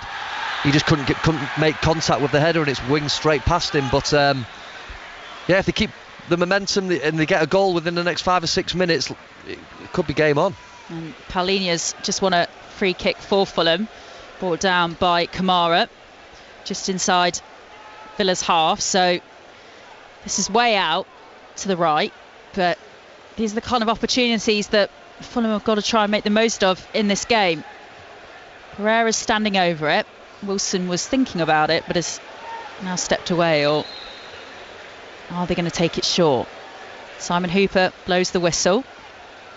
A wall of sorts from Villa. Looped in by Pereira. Bassey's up there, tries to head it down. Now Ream, and then the flag goes up again on the far side. Didn't hold his run well, Bassey, at all there. He was so early breaking forward into the box. Villa's tried to get it clear. Headed back by Robinson, picked up again by Bassey, rolled out onto the far side with Wilson. Now Iwobi, much better this from Fulham in the second half. Coming up to an hour played here on 5 Sports Extra. Still trailing 2-0, but much more possession in the second half. Paulinho sweeps it out onto the left to Ream. Forward now up to the halfway line with Pereira. Out again on this left-hand channel with Robinson, and then Willian has to send it back to the Fulham captain. Floodlights on here at Villa Park, and the mood has just dipped a little because, as you say, Alex, that fans haven't seen an awful lot from Villa in the second half. As they're sent forward now, though, Ollie Watkins making the run into the area, surrounded by a couple of players. Can't get the challenge in, though, and eventually Fulham are able to get it clear. Jimenez. Now Pereira running onto it on this left-hand side. Switches it out to the far side with Willian. And then his shot from distance, just flashing the wrong-hand side of the post. And he looks very frustrated there with that chance. Should have done a lot better with that. It's a really well-worked chance again, though, from Fulham. Pereira breaks forward from midfield down the left-hand side. He switches a lovely ball into Willian's path on the opposite side of the pitch. He brings it down just inside the 18-yard box, cuts inside on his left foot and just puts it into the side netting at the near post. But positive signs again from Fulham. Villa need to start this second half because, quite simply, they haven't. They need a spark from somewhere to get the crowd going. I'm just seeing Leon Bailey looking like he's going to get stripped. Whether he's going to make a substitution just to see if he can put some energy back into this Villa side. Yeah, and Emi Martinez very angry as well. He was unsighted. The Aston Villa keeper was another Fulham player up there. That shot from Willian, I don't think he would have seen it as Ollie Watkins tries to run onto a chance at the other end. Leno gets it clear. Headed back down though by Pau Torres. Picked up by Kamara. Now Diaby. Very slow though this play at the moment from Aston Villa, and we are going to see, as Alex says, a change from Aston Villa here. Leon Bailey looks like he's receiving his instructions now from Unai Emery. Is going to come on in the second half. Hour gone on the clock here at Villa Park. They still have the lead, Aston Villa, but Fulham have had all the play so far really in the second half, as Douglas Luiz does manage to win back possession though for Villa. Now John McGinn, scorer of the second goal, goes forward out to Kamara. Now Diaby, offside flag again. Just not quite flowing at the moment for Aston Villa. No, they've took the foot off the gas, quite simply. And sometimes that can be dangerous, especially in the Premier League. I know they've got a 2-goal lead, but they just look like they're just playing the game down, running the clock down at the minute, just a little bit lethargic, lacking that little bit of energy that they showed in the first half. They're making a change here now. Diaby's coming off for Leon Bailey. That's his last moment in this game. That offside from Diaby, because Leon Bailey is going to come on. I mean, it's difficult, isn't it, as your manager on the touchline, Alex? Unai Emery will be standing there knowing that the energy's gone out of his team, and what you can do when you're watching on the sidelines to try and get that back in your team in a match like this. Well, it's a good substitution because one thing Bailey will bring is energy. They've been flat in the second half, and he'd be looking for it. They just need a spark from somewhere to get the crowd going. Everything's just gone a little bit flat, and that's what they'll be looking to do with the substitution. Pereira sends it forward for Robinson to run onto. He's trapped by Cash and gets the shot off him, off the Villa man. Wins a useful corner potentially for Fulham on this left hand side again. Willian's going to take it. Again, positive play from Fulham. They're looking to free Robinson away. That's 2 or 3 times in this second half that he's broke down the left hand side and looked to put balls in the box, something that he didn't do at all in the first half. So positive from Fulham. Robinson, of course, credited with the first Villa goal, going in off the Fulham man. Willian is going to take this corner from the left then for Fulham. Bassey went up for it. Villa get it clear. Picked up though by Robinson midway through Villa's half. And then he goes down under a challenge, wants the free kick. The referee says no, and then Bailey's the man off on the counter. Feeding in John McGinn. Edge of the area now, just forced to check himself. Now Bailey gets it through, and into the back of the net from Ollie Watkins.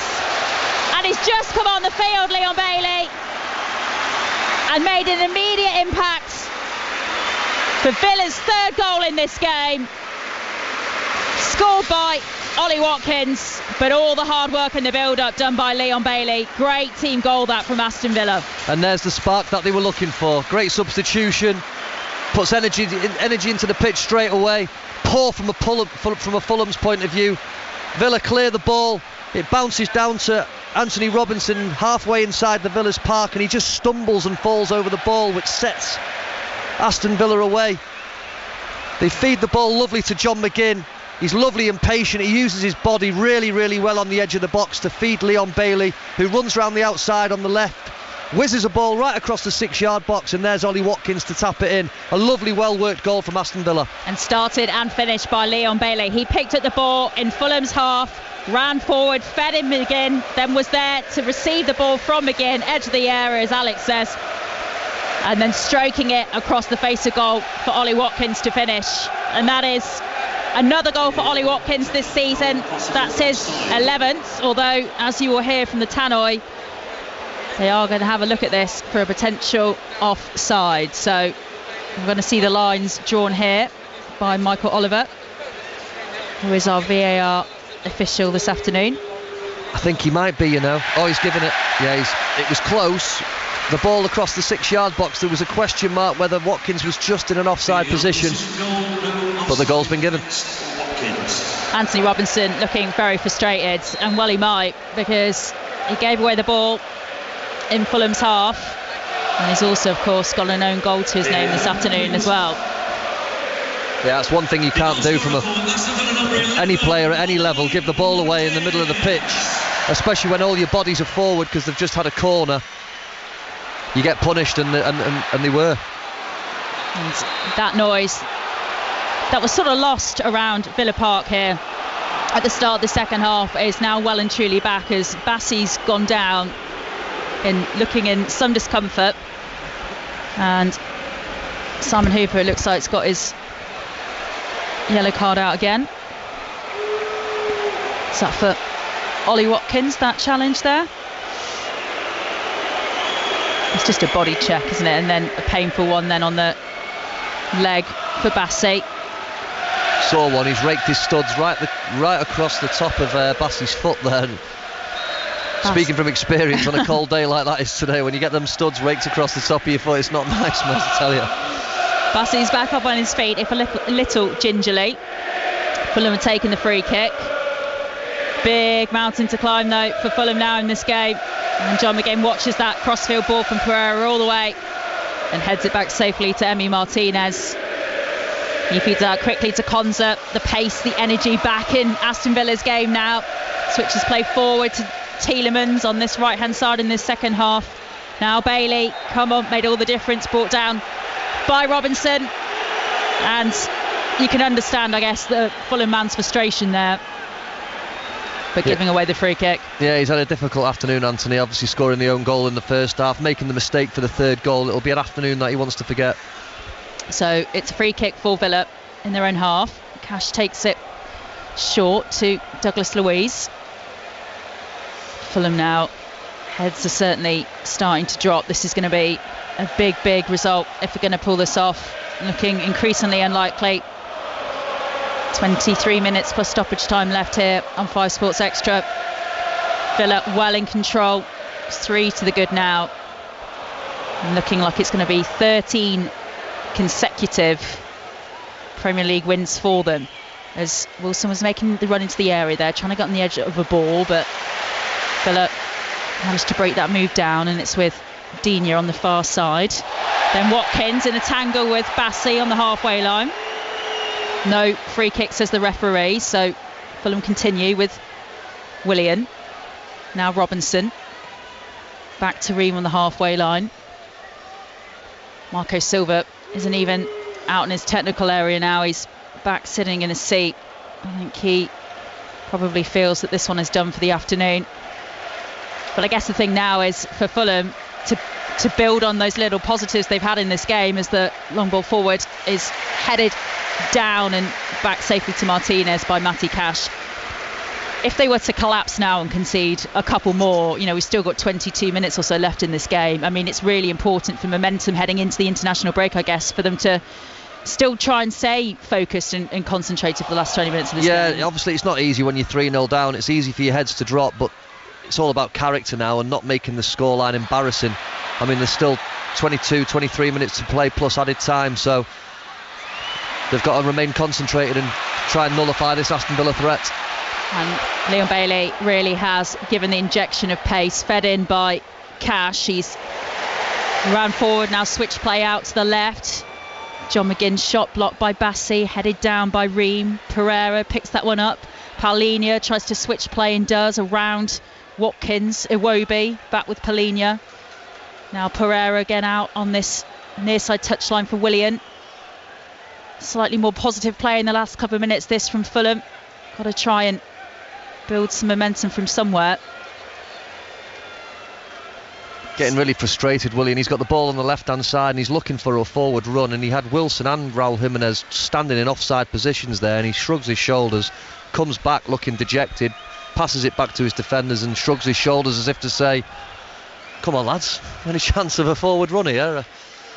Very close to leaving Fulham as well in the summer, of course, Willian, so interesting to know where his head might be at the moment with this form. But Robinson's made the nice move forward, and the finish then does come finally for Raul Jimenez.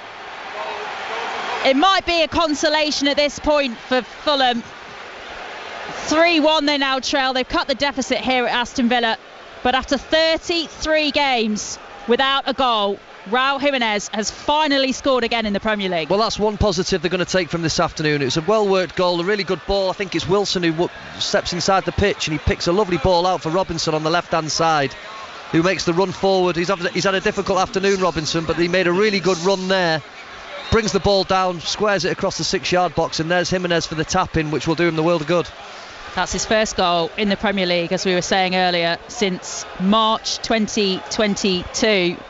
So it really has been a long wait for Raul Jimenez to find the back of the net again, and he has found a goal for Fulham in this game, perhaps to make things interesting in the last 20 minutes of this match.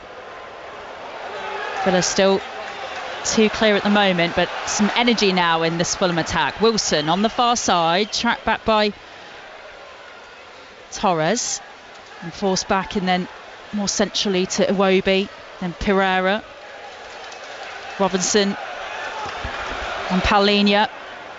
Bassi on the far side. Better this from Fulham, feeding it out. Bassi on that far side. As Fulham now looking slightly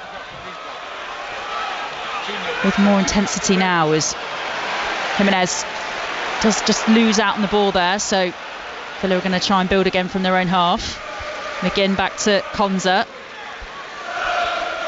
It is, though, that is a big bonus for Fulham in this match, Alex, as you say. Raul Jimenez finally to get the goal that he's been waiting so long for. You already see that his body language looks a bit different in the seconds after scoring that goal. Well, I can't remember the exact stat. Was it 30-odd games without... 33. 33 games without a goal, so obviously to get a goal for him will do him the world of good. It's just Fulham's reaction now. Can they go and get another one and make the last 20 minutes interesting? Well, Raul Jimenez is pressing Martinez in that Villa area. As Konza eventually gets it clear, the boot from McGinn, feeding in Kamara. Nice this one too from the Villa players. Back to Kamara from McGinn. Out on this right-hand side to Bailey. Into the area, still Bailey. Force more centrally, then back. The ball is fed to Tielemans, and the strike from the edge of the area. Not one really with a huge amount of pace behind it. Leno able to gather that one. Double substitution coming from Fulham. Tom Kearney and Vinicius coming on. So some attacking changes this really from Fulham, as Willian switches play from left to right. Out to Wilson on the far side. He's forced back more centrally into Villa's half, but Bailey gets the good boot in there and feeds the ball back to Emi Martinez. Villa fans think that one went out of play. Referee allows the game to continue. Kamara, Tielemans, pulled back by Iwobi, and that is a yellow card for the Fulham man. Definite yellow? Yeah, definite yellow. You can see he's pulled him round. He's had a good afternoon, Tielemans, to be fair. We all know what a good footballer he is, and he's shown really good examples of that this afternoon. He played a part in the first goal for Villa. He's made some good forward runs. He's been tidy in the middle of the pitch. He can be pleased so far with his afternoon's work. So here come the two changes, as Alex mentioned, for Fulham. So after getting that goal, which will mean an awful lot for him, Raul Jimenez, one of the players to be substituted. Pereira's the other player leaving the pitch for Fulham, and Tom Kearney and Carlos Vinicius, the two players coming on in their place. So more attacking-minded substitutions there from Marco Silva? Yeah, they definitely are. Got a little question mark over why he's took the goal scorer off. He's just scored. You'd think his tail would be up after just getting his first goal in a while. And I think if anyone from a Fulham's point of view who's looked threatening in this game in terms of unlocking something, it has been Pereira. So interesting substitution. Harry Wilson feeding in Vinicius here. Vinicius forced out wide. Think he's off, but then he shot from distance comes in from Vinicius, and then the flag goes up. And it's as you were saying in the first half, Alex, we knew from a long way back that Carlos Vinicius was offside in that move. I mean, he's a good 3 or 4 yards off, and I just don't know why the linesman can't put his flag up straight away. It saves wasting everyone's time for a minute or so, you know. Emi Martinez really frustrated that the flag didn't go up on the far side. It was right in front of us here, so we could certainly see that he was off. But you can understand the keeper's frustration there, because if he injures himself, for example, making a low save, if anything can happen, you'd be fuming, wouldn't you? Because you're making a save for the sake of an opportunity where you know it's offside. Villa do get it out though, play out from the back. Cash on this near side, right side for Villa as they attack the Holt end in this second half. Still with the 3-1 lead at the moment, but that goal for Villa, against Villa for Fulham, has made things interesting from Raul Jimenez in the second half. 15 minutes to play here on 5 Sports Extra. And Marco Silva with 3 substitutions now. See if these latest 2 can make any difference, as Pau Torres sends Villa forward again. Watkins trying to chase that one on the far side, goes down a bit of a heap just in front of the hoardings. Bit of urgency now in Fulham's play to get it back underway again. He's helped to his feet by Castagnet. And Digne's going to take this throw in on the far side. In Fulham's half. Well out though. And again, just some of the intensity in Villa's plays just gone out the game in the last few minutes. Digne forced back by Fulham up to the halfway line. Leaves the ball safely back to Konza. Cash. Bailey back to Cash again. Then long ball forward for Bailey to run onto for Cash. He's just down by the corner flag. Now Tielemans loops that one high, and that goes over everybody and over to the far side of the area. Picked up by Fulham though. And now Bassi playing up from the back in his own 6-yard area. Ream. Kearney. And Bassi again. Just, again, a little bit of the energy just gone out the game a little bit in the last couple of minutes. Wilson. Back to Robinson and Kearney. Those changes seems to have disrupted Fulham's rhythm rather than improve things in the second half, really, as long ball forward from Fulham is knocked back by Villa. And Wilson looking very frustrated. Yeah, you hit the nail on the head there. I mean, they get the goal back, whether it'll be a consolation or what, we'll have to wait and see. But they get the goal back and then they make the subs immediately, and you just think, give the lads an opportunity to get back into the game. You've got a goal back. You can take confidence from that, and you make 2 changes. But from an Aston Villa point of view, you just look at them and you think, with Watkins, Leon Bailey on this right hand side, Tielemans, McGinn, they look threatening every time they go forward, and unless Fulham remain concentrated at the back, they're going to concede. It wouldn't surprise me if they break forward and score another one. Just to bring you up to speed on the other 2 o'clock kickoffs in the Premier League, it's Brighton 1, Sheffield United 1, but Brighton are down to 10 men as Robinson fields the ball back to Leno. Liverpool 3, Brentford 0, West Ham 2, Nottingham Forest 2. Commentary West Ham and from Brighton online via the website. Liverpool Brentford, of course, on 5 Live. So regardless of what Aston Villa do here this afternoon, Alex, it's looking likely they're not going to break into that top 4 yet, because Liverpool are obviously looking likely to pick up all 3 points today as well. But they do still seem like, even though Unai Emery is playing that down, that could maybe be a realistic target for them this season. As Robinson crosses it into the area, as it's headed down then by Castagnet. Villa get it clear, but picked up again by Wilson. Still making the run into the area. Villa partially get it clear. Only so far though is Kearney. And then Robinson, and out again with Willian on this left hand side. Back again with Kearney as Fulham are all up now in Villa's half. Nice ball through the middle from Iwobi. Vinicius was trying to make the run centrally, and Villa managed to get it clear, and Watkins now is trying to go off on the counter, and Bassi does well there to get the one back to Leno. Couple of groans of frustration around Villa Park. Fulham are trying to stay positive in the last 10 minutes or so here now.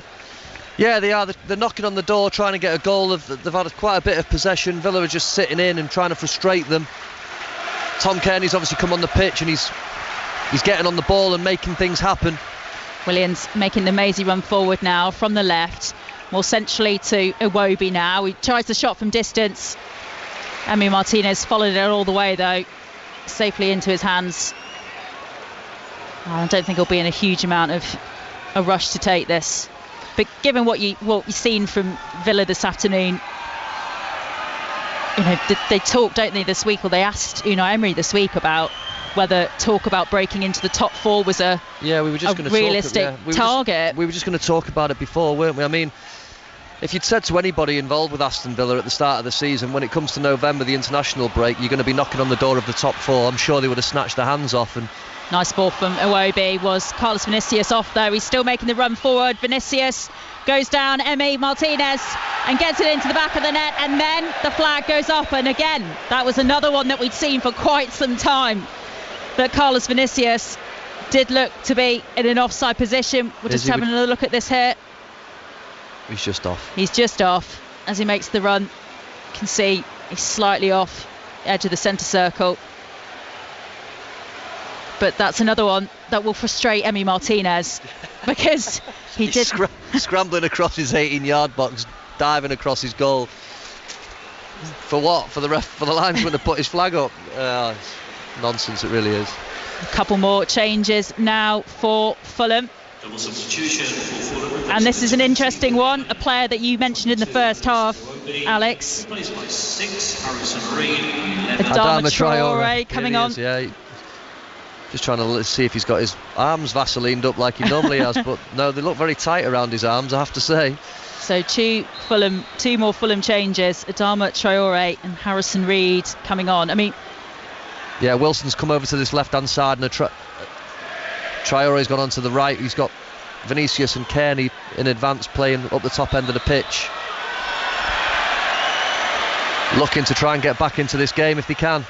It's going to be a tall order though. I think Villa have got this wrapped up. 82 minutes gone so far. They look very comfortable. Alex Iwobi, one of the players to come off for Villa, for Fulham rather. I'll just double check who the other was in a moment. Energy just gone out of the game a little bit because of all the substitutions that have been made, but Hans is going to try and build something again from the back here for Villa. Douglas Luiz out to Digne on that far side. Now John McGinn just in that left-hand channel over the far side. Good battle between him and Bassi. John McGinn comes out on top. Still John McGinn into the area. And then the own goal. almost from Paulinho, bounce off the underside of the crossbar, and then just about to safety. And then the follow-up then from Leon Bailey comes off the right-hand post. A lot to unpick there from that couple of minutes there for Aston Villa. I'll tell you one thing that was highlighted though. What a miss from Ollie Watkins. I mean, John McGinn does great in the corner. He uses his body great. He fires one across goal. It bounces up off a Fulham centre half. It hits the crossbar and bounces down to Watkins in the middle of the 6-yard box, and all he has to do is tap it into an open goal. He doesn't even get anything on it. Totally miscues his header and puts it wide. Yeah, so the ball comes down off the crossbar after it comes off João Paulinho, and Ollie Watkins doesn't manage to get anything on it at all, and it goes wide of the right post. And that should have been Aston Villa's fourth. As it is, they do still lead 3-1 into the last 6 minutes of time in this match. Mist starting to descend a bit here.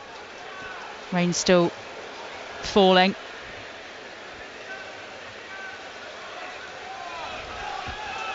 Kearney to Paulinho, very nearly an own goal from João Paulinho in the last couple of minutes here. Now Harrison Reed, Traoré goes more centrally now, back to Paulinho and Ream, just to clear up that other player substitution. It was Willian who left the field for Fulham. Robinson with the cut back into the area, headed out by Villa, and again the flag goes off up on the far side, and Leon Bailey's gone down here limping a bit, and this is just what we were talking about there about play continuing and players potentially picking up injuries as a result. Right on cue, wasn't it? I mean, Anthony Robinson, you can see he's offside as Kearney slips the ball through. Leon Bailey chases him back and tries to stop the cross. Looks like he might have rolled his ankle. He looks like he's in a lot of pain here. Yeah, and you just think, oh, he's stood on his ankle. It's not a twist, thankfully. Studs on his right ankle, which will still be painful, but as you say, it's gone through his sock there. The physio's just having a look. He's going to need a bit of treatment on that right ankle, but Robinson definitely offside and play continuing, and that is precisely why the players get frustrated sometimes. We're just having a look here again on the replay monitor of that great bit of work from John McGinn and this real chance for Ollie Watkins. I mean, you'd bet anybody else probably in the Premier League perhaps to miss that, but not Ollie Watkins based on his form at the moment. Basically, he's 2 yards out, the ball has hit the middle of the crossbar and just fell lovely for him. He just has to nod it into an open goal, and whether it was the spin on the ball, as he's made contact with his head, the ball's just spun off and gone wide of the post. When you look at his stats this season around Europe, Ollie Watkins has got some of the best stats of any of the top 5 divisions. I mean, what is it about his game this season, or over the last season or so, this year really, under Unai Emery, do you think that's improved so much? Because he has become such a force in front of goal now for Villa. Well, he's a big, powerful lad, and he has all the attributes to be a really good centre-forward, but I think the big thing for me as someone who leads the line, it's confidence. I think when you get a goal early doors in the season like he did, it can be huge, and he's just built from there, and he's had a really good season so far. He's obviously scoring goals, he looks confident. Every time the ball goes up to him, he's bringing people into play, looks a threat in the opposition's box. He looks a really, really good player at the minute. How much should he be more of a conversation in the England setup, do you think? You know, obviously heading into the international break now, these are 2 qualifiers which effectively can be used as experiments really for Gareth Southgate. Yeah, there's a certain somebody in Germany who's ripping it up at the minute who's doing really well. But his stats are even better. So it'll be hard to shift him with the amount of goals Harry Kane's scoring obviously at the minute, but he's certainly not a bad option to have, Ollie Watkins. Off his pace, off his energy, plan B perhaps. Of course, a break after this round of fixtures in the men's game. Leon Bailey is back up on his feet, running a little bit gingerly, just in front of the technical areas. Looks like he's going to be able to continue though. And Martinez lofts this free kick up high into Fulham's half, headed back down by Ream. Carlos Vinicius making the run forward again, giving Konza something to think about. But Martinez again gets that one clear and up into Fulham's half, and Watkins this time is flagged as offside. Ream takes it quickly. Out to Reed. Now Bassey. Tracked by Douglas Luiz. Palina on the far side. Ream in the centre circle now. Switching play to the left. Robinson's making the run again. Can he get the cut back in? Loops it into the area. Vinicius was there. Villa get it clear. Reed though heading that ball down again, and Bassey will go again down the right hand side. Good positive play this from Fulham as we approach the 89th minute here on Sports Extra. They still trail here at Villa 3-1, but building a bit of momentum perhaps as they try to be a bit more creative in front of goal. That's been the big problem for them this season. I think sometimes, Maz, as well, it's easy to play when you're getting beat. I think Marco Silva is going to say to his team at the end of the game, no doubt about it, that you have to start games how you played in the second half. You can't afford to start playing in the game when you're 2-0 down, because it's very difficult to get it back. They all are up, all of Fulham's outfield players in Aston Villa's half. Adama Traore tried to loop one into the area, and then Leon Bailey almost setting off Ollie Watkins on his way. He's made such a difference. You rightly pointed out, Alex, that really for Aston Villa in the second half, Leon Bailey coming on, that was a great substitution from Unai Emery. Yeah, they just looked a little bit lacking energy when the game started in the second half. They just looked like they were running the clock down, Aston Villa, and they were a little bit lethargic. You see it a lot from teams who are comfortable in a game with a 2-0 lead. And he just made the change at the right time. He brought Leon on, and he's certainly added his quality and his running power, and he's gave them a big lift. Waiting for the ball to go up here. 7 minutes then. We're into that now. So you know that West Ham are now beating Forest 3-2. They're into stoppage time at the London Stadium. No other goals to tell you about in the other 2 o'clock games. Of course, Chelsea-Manchester City, the final game of the Premier League weekend before we have our international break. It's a 4:30 kick-off over on 5 Live. You can hear that in the next couple of hours as Robinson holds his hands up in apology, manages to take the throw in quickly for Fulham. Loops into the area by Wilson, but straight at Emi Martinez, who falls onto that ball gratefully. So we do head into this international break. If goals stay as they are, then Villa will move on to 25 points.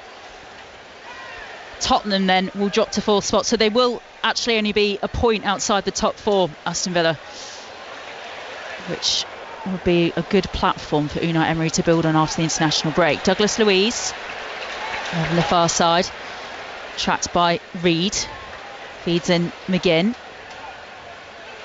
thinks about going and then tries to force the ball out. I really don't think there's a better player in the Premier League at using his body as John McGinn. He's so powerful, and he gets his body in between his ball and the opposition's man so well. Anybody who's watching him, any young player watching him, the way he uses his body, he's magnificent the way he does it. I remember BBC Scotland doing a whole piece about a goal being scored off John McGinn's backside for Scotland a couple of international breaks ago. There is a Scotland flag actually over on the far side. It's a hell of an attribute to have. He's got a very, very big, strong behind, shall we say. He doesn't mind how the goals come as long as they come. But yeah, John McGinn's backside was not a piece I was expecting to be seeing. You got a good glimpse of it in the first half when he took his shorts off as well, Maz. You nearly dropped your mic. So it's going to be a corner for Aston Villa over on the far side on the left as they attack the Holt end. In stoppage time at the end of this match, we're into the 3rd minute of the 7 at the end. Swept into the area. Powerful header clear by Robinson, and then Adama Traore tries to go off on the counter.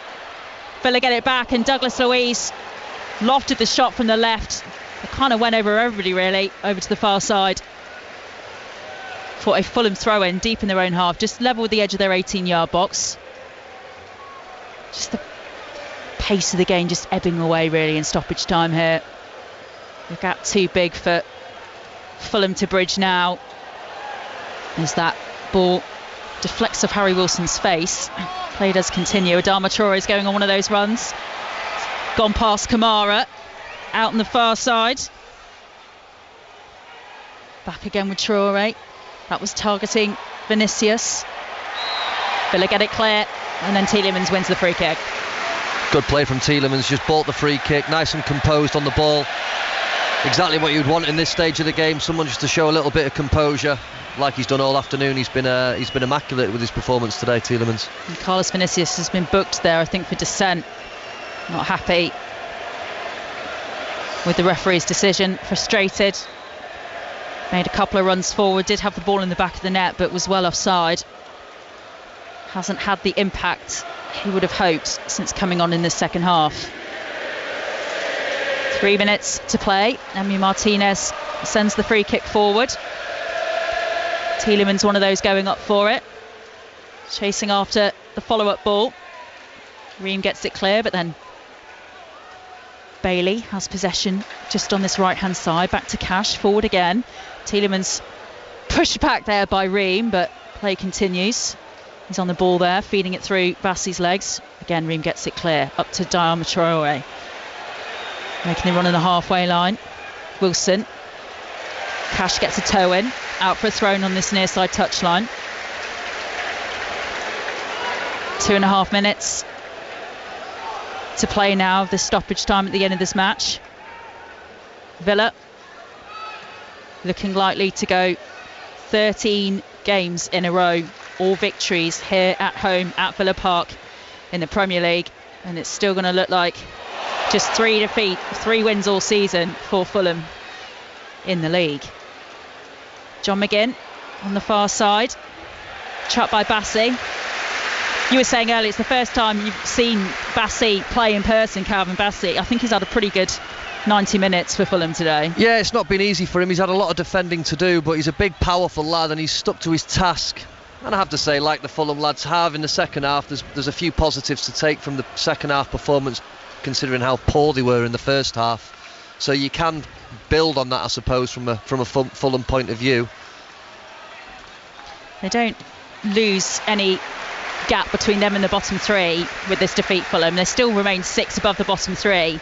With respect to the teams below them, Bournemouth, Luton, Sheffield United and Burnley, are there, from what you've seen from them today and what we've seen this season, are there 3 teams that are worse placed than Fulham, to finish below them in the Premier League this season? Yeah, the teams that you've just mentioned there, you can say that, but the big thing that's going to be an issue for Fulham is this lack of goals. I think if they can get someone up the top, and Jimenez has got his goal today, whether he can build on that and take confidence from it. We know what a good player he can be, shown it over the years. But yeah, that Achilles heel for them is going to be the lack of goals, and if they're going to get sucked into a relegation battle, that'll be the reason why. Well, Raul Jimenez getting his first goal in 34 games in the Premier League is going to be definitely the bright spark for Fulham this afternoon. The only bright spark, really, because they have looked better in the second half, but then the game is really already beyond them. And Raul Jimenez will hopefully take some confidence from that goal as Fulham look to try and get something again in the last stage of this game. Cut back across the face of goal, just about went safe from an Aston Villa point of view. No Fulham player in there to tap that one in, and Bailey goes off again on the counter down the right hand side, gets it past Robinson, feeding it into Watkins, chased by Bassi, forced out wide by Bassi on this right hand side. Back in more centrally now to Tielemans, 30 yards or so out. Simon Hooper, the referee, tries to avoid that one as he hits it square then to Douglas Luiz. Back to Tielemans again, now with Kamara, and that is the full-time whistle. And I don't know if we played the full 7 minutes at the end of that match, but the result really in the second half never really in doubt. Aston Villa worked hard this afternoon. John McGinn's on the turf on the far side, just helped to his fate by Luca Digne, but a great goal from him just before half-time, putting Aston Villa 2-0 up. Earlier, an own goal by Robinson went in to put Villa ahead midway through the first half, and then more goals in the second half as well. A late consolation for Fulham, but in the end, this result really for Aston Villa never really in doubt, Alex Bruce. No, it wasn't. Listen, Villa were well worthy of the 3 points, and you can see why they're such a strong force at home. That, I mean, what is it, 13 games now, what they've won at home. A really, really strong performance again. Fulham were poor in the first half. They rallied a little bit in the second. But as I say, I always felt as if Villa had another gear to go. And they fully justified the 3 points.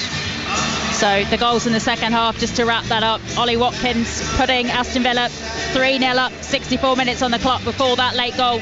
Consolation goal, the bright spark really, as we say, for Fulham in this game. Raul Jimenez with his first goal in the Premier League in 34 appearances. He's just leaving the field now. But Villa head into the international break. Just 1 point now outside the top four. Fulham still remains 6 points above the bottom three. But it's back-to-back defeats for them in the Premier League for the first time this season, and still just 3 wins on the board for them. Remember, at 4:30 over on 5 Live, commentary of the final Premier League game of this weekend, Chelsea against Manchester City. It's a 4:30 kick-off ahead of the international break.